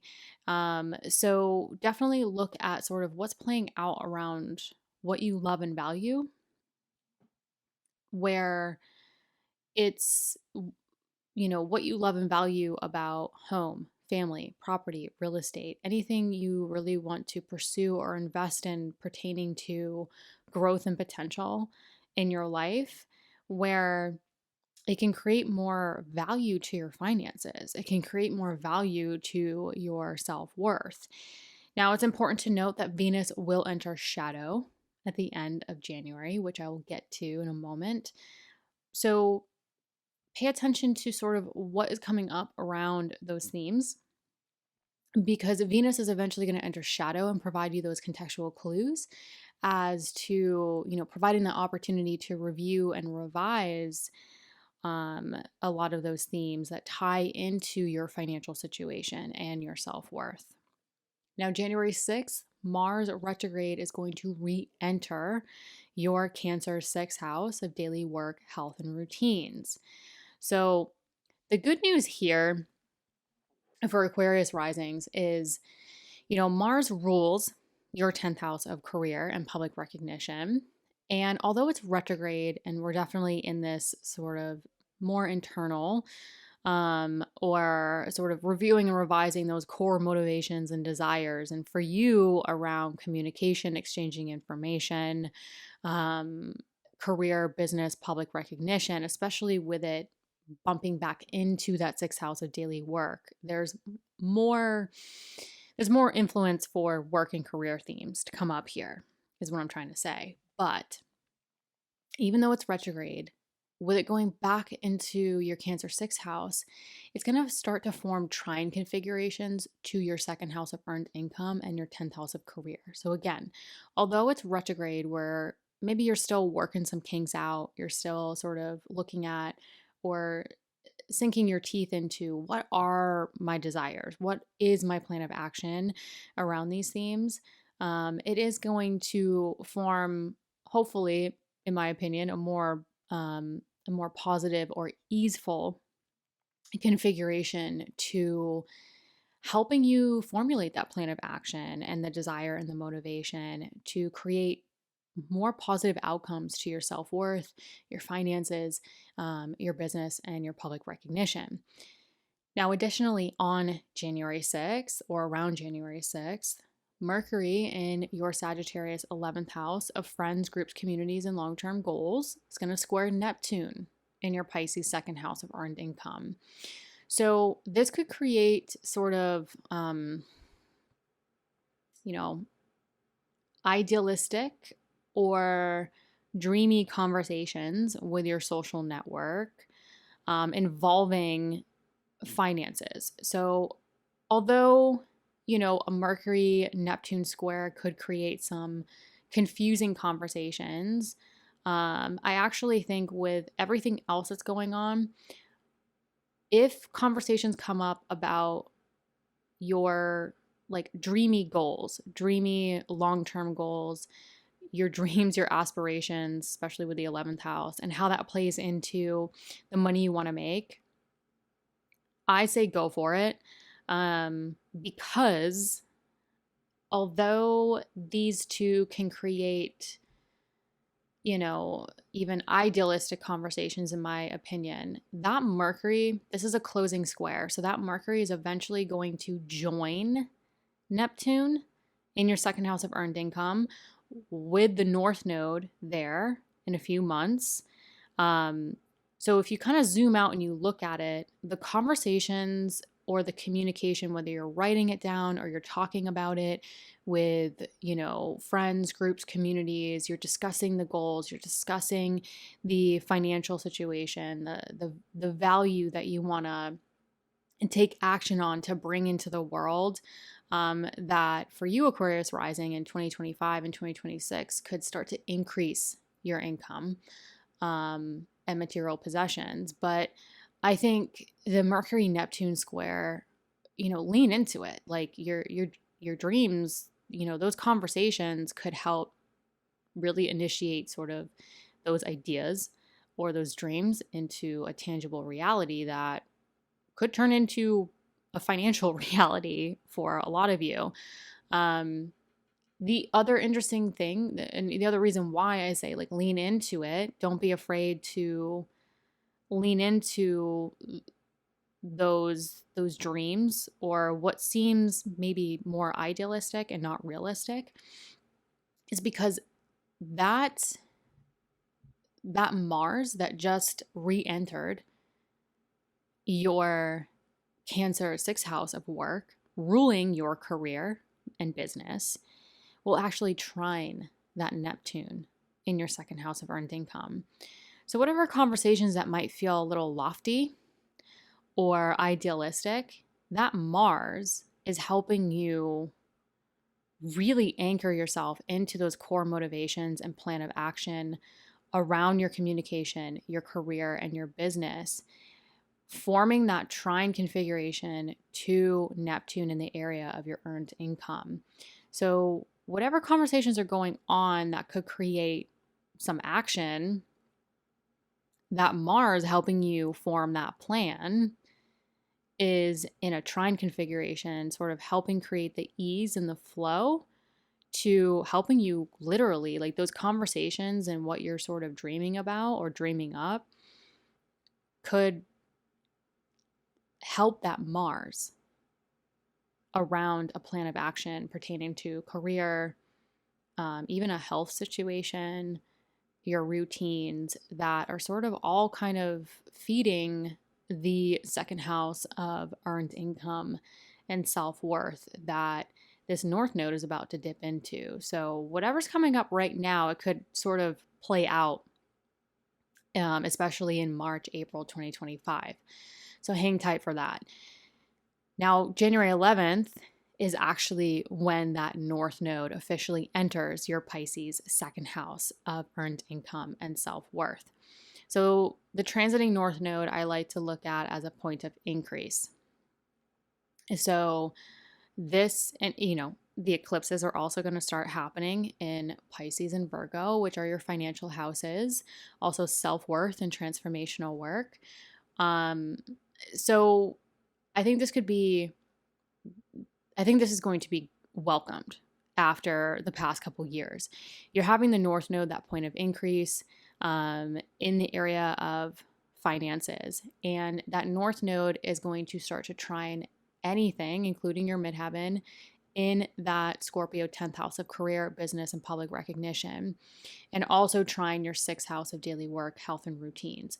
So with the nodes moving into your 2nd and 8th, which are those financial houses, it's going to start to form trine configurations, which create a little bit more ease and natural organic flow to the area of career, work, health, and routines. So I think this is when things start to really, change after the past couple years where you had the nodes in a configuration to squares or quincunxes to these areas, which required a lot of uncomfortable adjustment and tension and even action. Now it's moving into just a more ease and flow. So I am wishing and hoping and praying for Aquarius risings that you can move into 2025 and 2026 with a little bit more ease and natural flow instead of the tension or uncomfortable adjustments that a lot of you have had to make the past couple years in these areas of your chart and thus your life.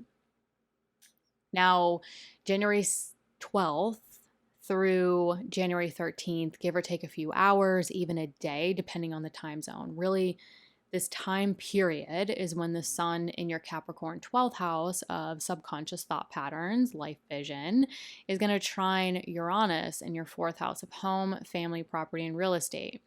So I would pay attention to sort of what's illuminating mentally, what's illuminating around maybe some solitude, some rest, some recharge, even dreams I would pay attention to around this time, and how it could create a natural action or a natural flow to the change and innovation within your home, within the people you live with.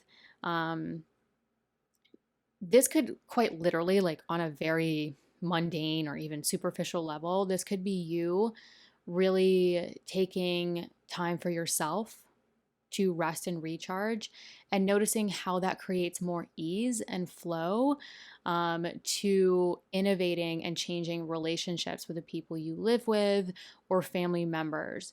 So if you're feeling a little tense after the holiday season, and it can get a little crazy. We all know that.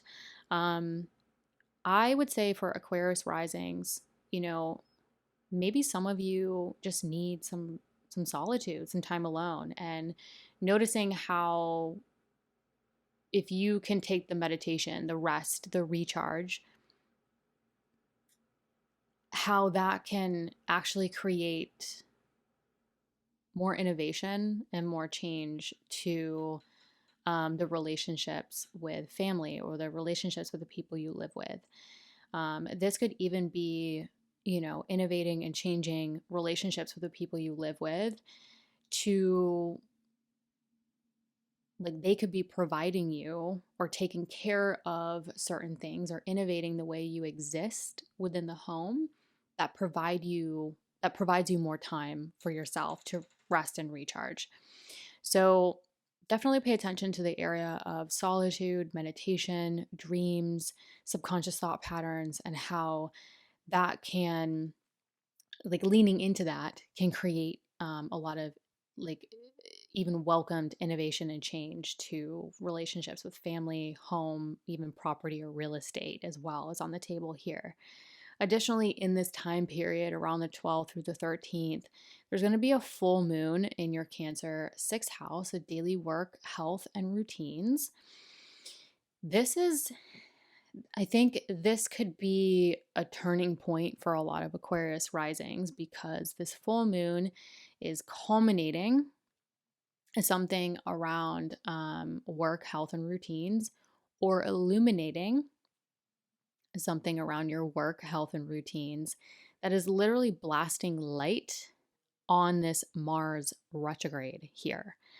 Now, again, Mars rules your 10th house of career, business, as well as your 3rd house of communication, exchanging information. So there's a lot of, like, communication, work, routines, career, business themes. I think statistically more so in terms of influence here and how it's connecting for Aquarius risings. But with this full moon is culminating something around your potential plan of action, your motivations, your desires around something going on with career, business, communication, exchanging information.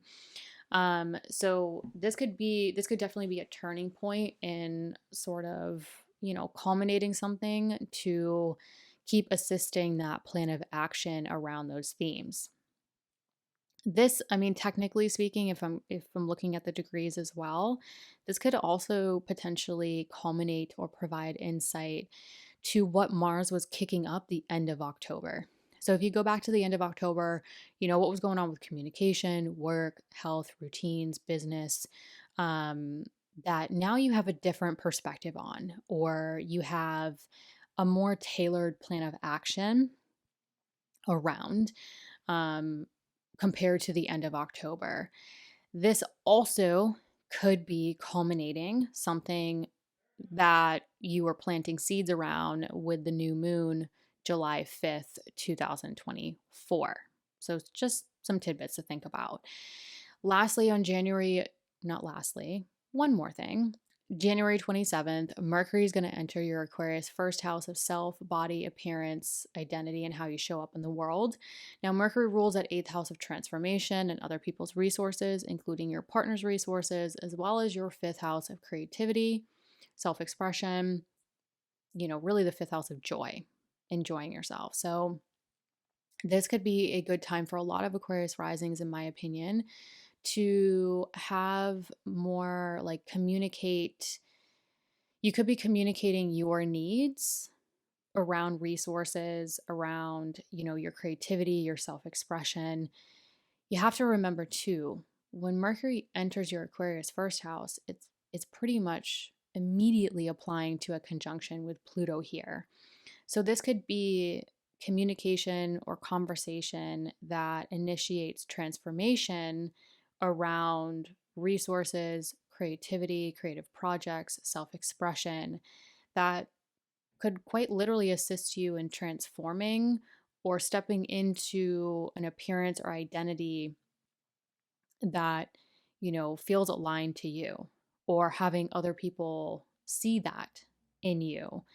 So definitely pay attention to sort of, any type of communication that can assist in the empowerment, in the transformation, that a lot of Aquarius risings are really stepping into after a long, arduous journey with Pluto going through your 12th house of the subconscious since 2008. So this is really, kicking off the empowerment and the transformation of you stepping into who you really want to be and being known for that, but in a way where it could, play into your resources. It could play into your creativity, your self-expression, but also most importantly with the fifth house representing joy, like stepping into like embodying more joy, more pleasure through the transformation, through the communication. And, some of you might be communicating more of your needs in order to do that. Now, again, on the 27th, this is when Venus officially enters shadow. So, whatever's going on with maybe communicating your needs or, communicating the empowerment and the transformation and stepping into more joy, creative projects, where you might be tapping into resources as well.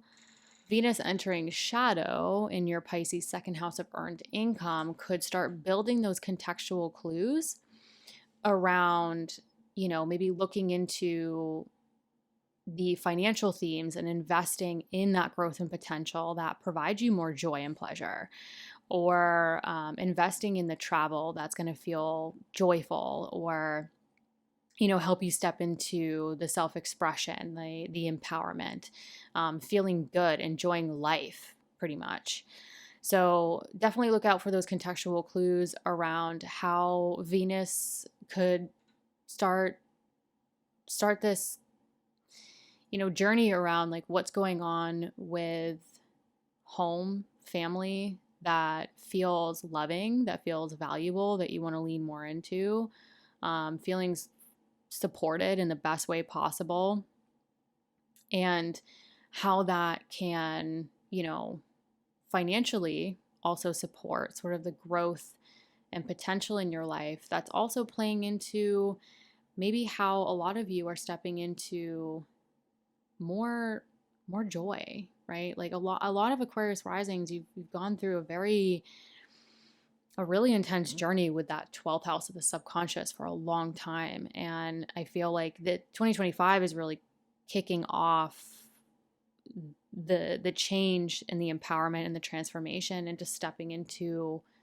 more like living life and integrating and embodying more joy and stepping into the growth and potential, and seeing how with the North Node moving into your Pisces second house of earned income, how all of that is going to play into your ability to increase your worth, but also increase your earned income and material possessions over, the next year or two.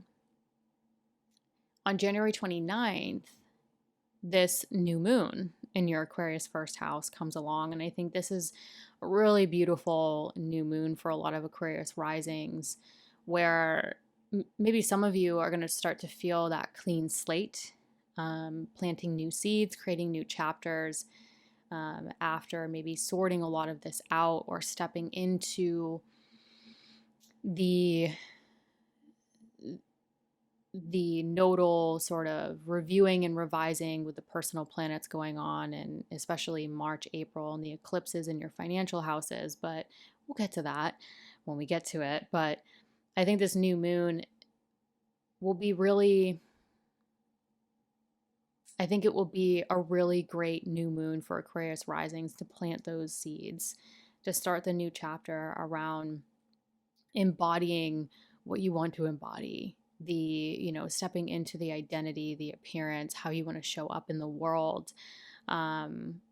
After, a few weeks of maybe some discussions, maybe some tweaking, maybe some, turning points in the plan of action regarding career or business, and, how you want to maybe embody the identity and the appearance you want to really step into in 2025. But most importantly, really set those intentions, plant those seeds that ultimately could culminate into something really beautiful over the next 5 or 6 months. Hello, Pisces risings. On January 2nd, January 3rd, depending on what time zone you're in, Venus is going to enter your Pisces first house of self, body, appearance, and identity. The good news with this is that Venus is actually entering its place of exaltation here, and this is your first house of self. So, with Venus entering this area in its place of exaltation, things could start to feel a bit better for Pisces risings. Better in the sense of what is feeding you, what is supporting yourself, your appearance, your identity. But more specifically, Venus rules your third house of communication and also your eighth house of transformational work, as well as this is also a financial house, including a partner's resources. So what's going on with transformational work, any sort of communication or financial situation that's going on that could provide perspective or insight to moving into the next year or two, where you can really start to focus on what's supporting, your best self, essentially. Now, it's good to keep in mind at the end of January, Venus will enter shadow, building those contextual clues around maybe a partner's resources, long-term financial situations, as well as transformational work, and any conversations or communications also to pay close attention to that could provide the contextual clues that you could review and revise to sort of find more alignment to what you love and value that's really going to support you and how you show up in the world. But I'll get to that at the end of this.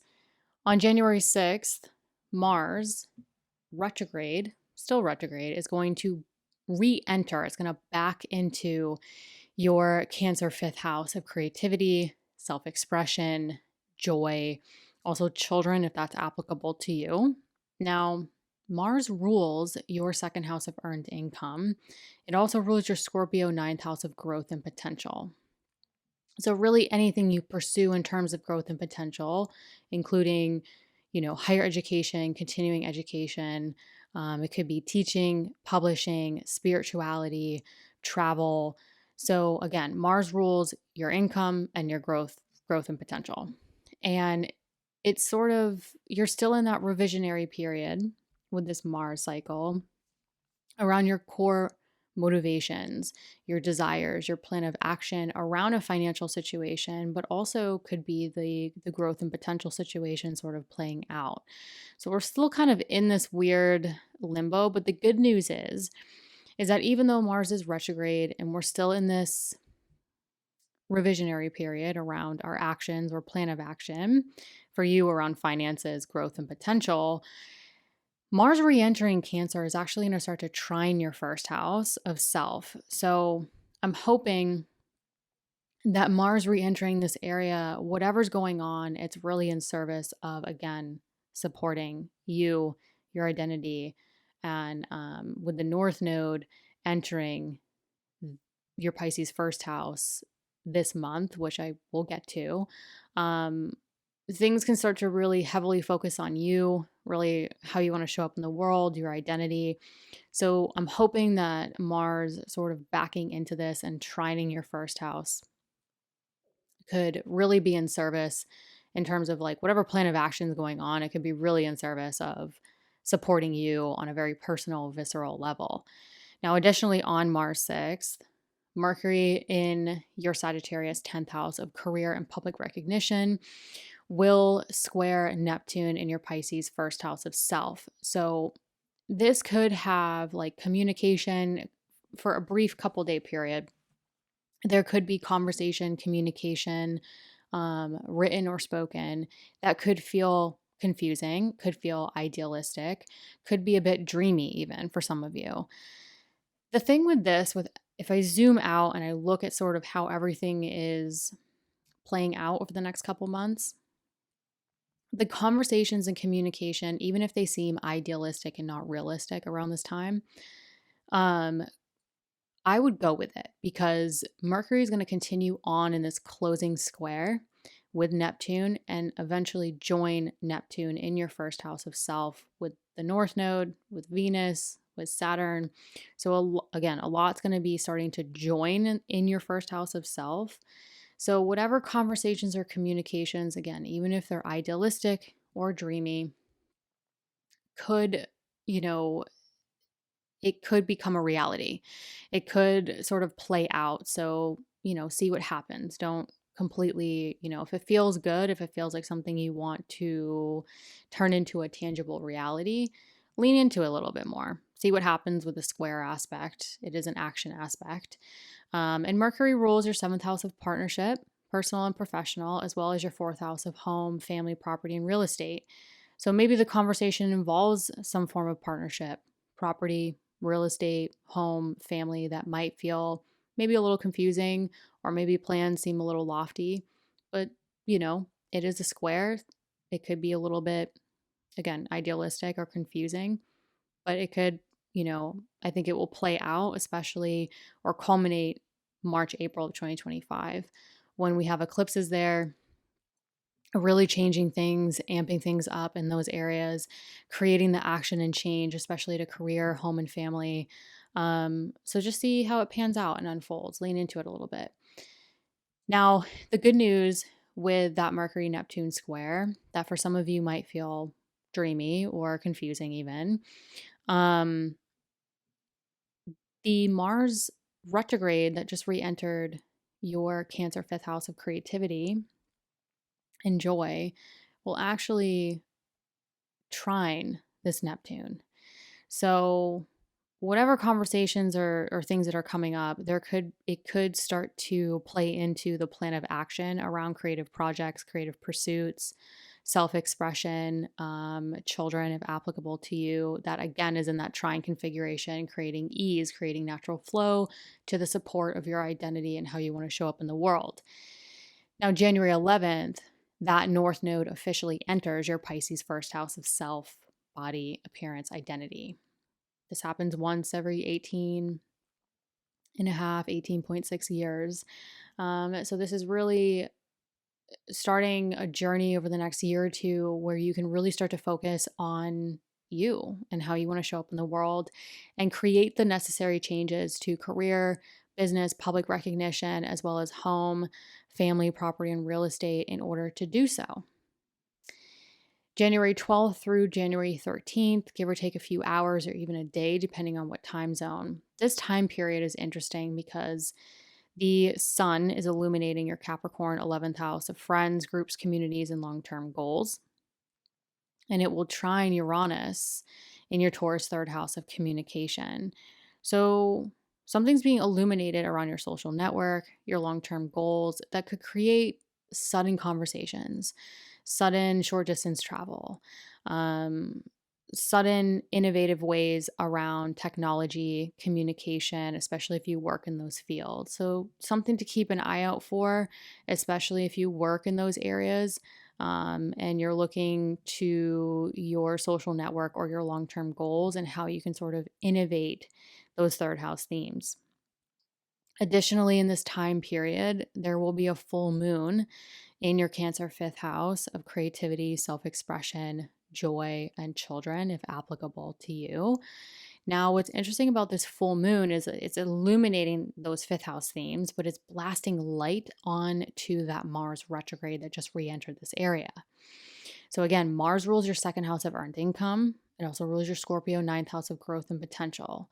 So something's culminating around your creativity, your creative projects, even tapping into the more joyful parts of life, or even a situation with children where it's illuminating or providing even more insight to that plan of action, the desire, the motivation that's playing into sort of the growth and potential and the financial themes playing out around this time. January 27th, Mercury enters your Aquarius 12th house of the subconscious thought patterns, the life vision. And again, Mercury rules the area of partnership, whether it's personal or professional, as well as your 4th house of home, family, property, and real estate. So there could be, a lot going on mentally, subconsciously, subconscious thought patterns, for better or worse, playing out with family members, relationships, professional partnerships. It could be weighing on you heavily, especially because you have to consider Pluto is here. So basically, as Mercury enters your Aquarius 12th house, it starts to immediately apply to a conjunction with Pluto. And so this could be a lot of mental activity, mental transformational activity, whether it's in solitude or conversations with your closest, family members, closest partnerships, personal, professional, where you're sort of maybe seeing certain aspects of your mind and how that plays out in, home, family, how it plays out in your personal and professional partnerships.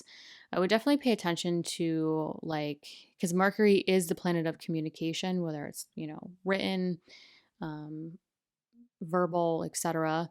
So you could have a lot of mental activity that could provide you opportunities to empower and transform this area, but also empower and transform very foundational part of your life and also close personal and professional partnerships.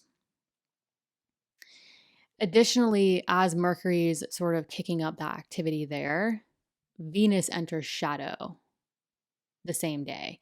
So, whatever's coming up, Venus enters shadow in your 1st house of self, building those contextual clues around the transformational work, the partner's resources, the long-term financial situations potentially playing out for some of you, as well as sort of the communication going on in your day-to-day environment. So Venus is building the contextual clues around maybe how you communicate with the world, any transformational work, any resources, legal matters, partners' resources, investments, assets, etc., that are sort of playing out and building up around this time, where you could be reviewing and revising them over the coming weeks, and how those situations are providing you an opportunity to review and revise so that it is in full support of you, your body, your identity, and how you want to show up in the world as you move through 2025 and definitely into 2026. Now, January 29th, there will be a new moon in your Aquarius 12th house of the subconscious thought patterns, the life vision, dreams, sort of the more, hidden solitude part of your chart. So, this new moon could help you create new subconscious thought patterns that support you. It could also help you create sort of new life vision, new mental activity. So, like I said, pay attention, definitely as you get towards the end of January, when Mercury starts to apply to that conjunction with Pluto in this area, amping up the mental or even subconscious activity, where it could give you an opportunity to, plant new seeds around your life vision, your subconscious thought patterns that ultimately could play out over the coming months into a tangible reality.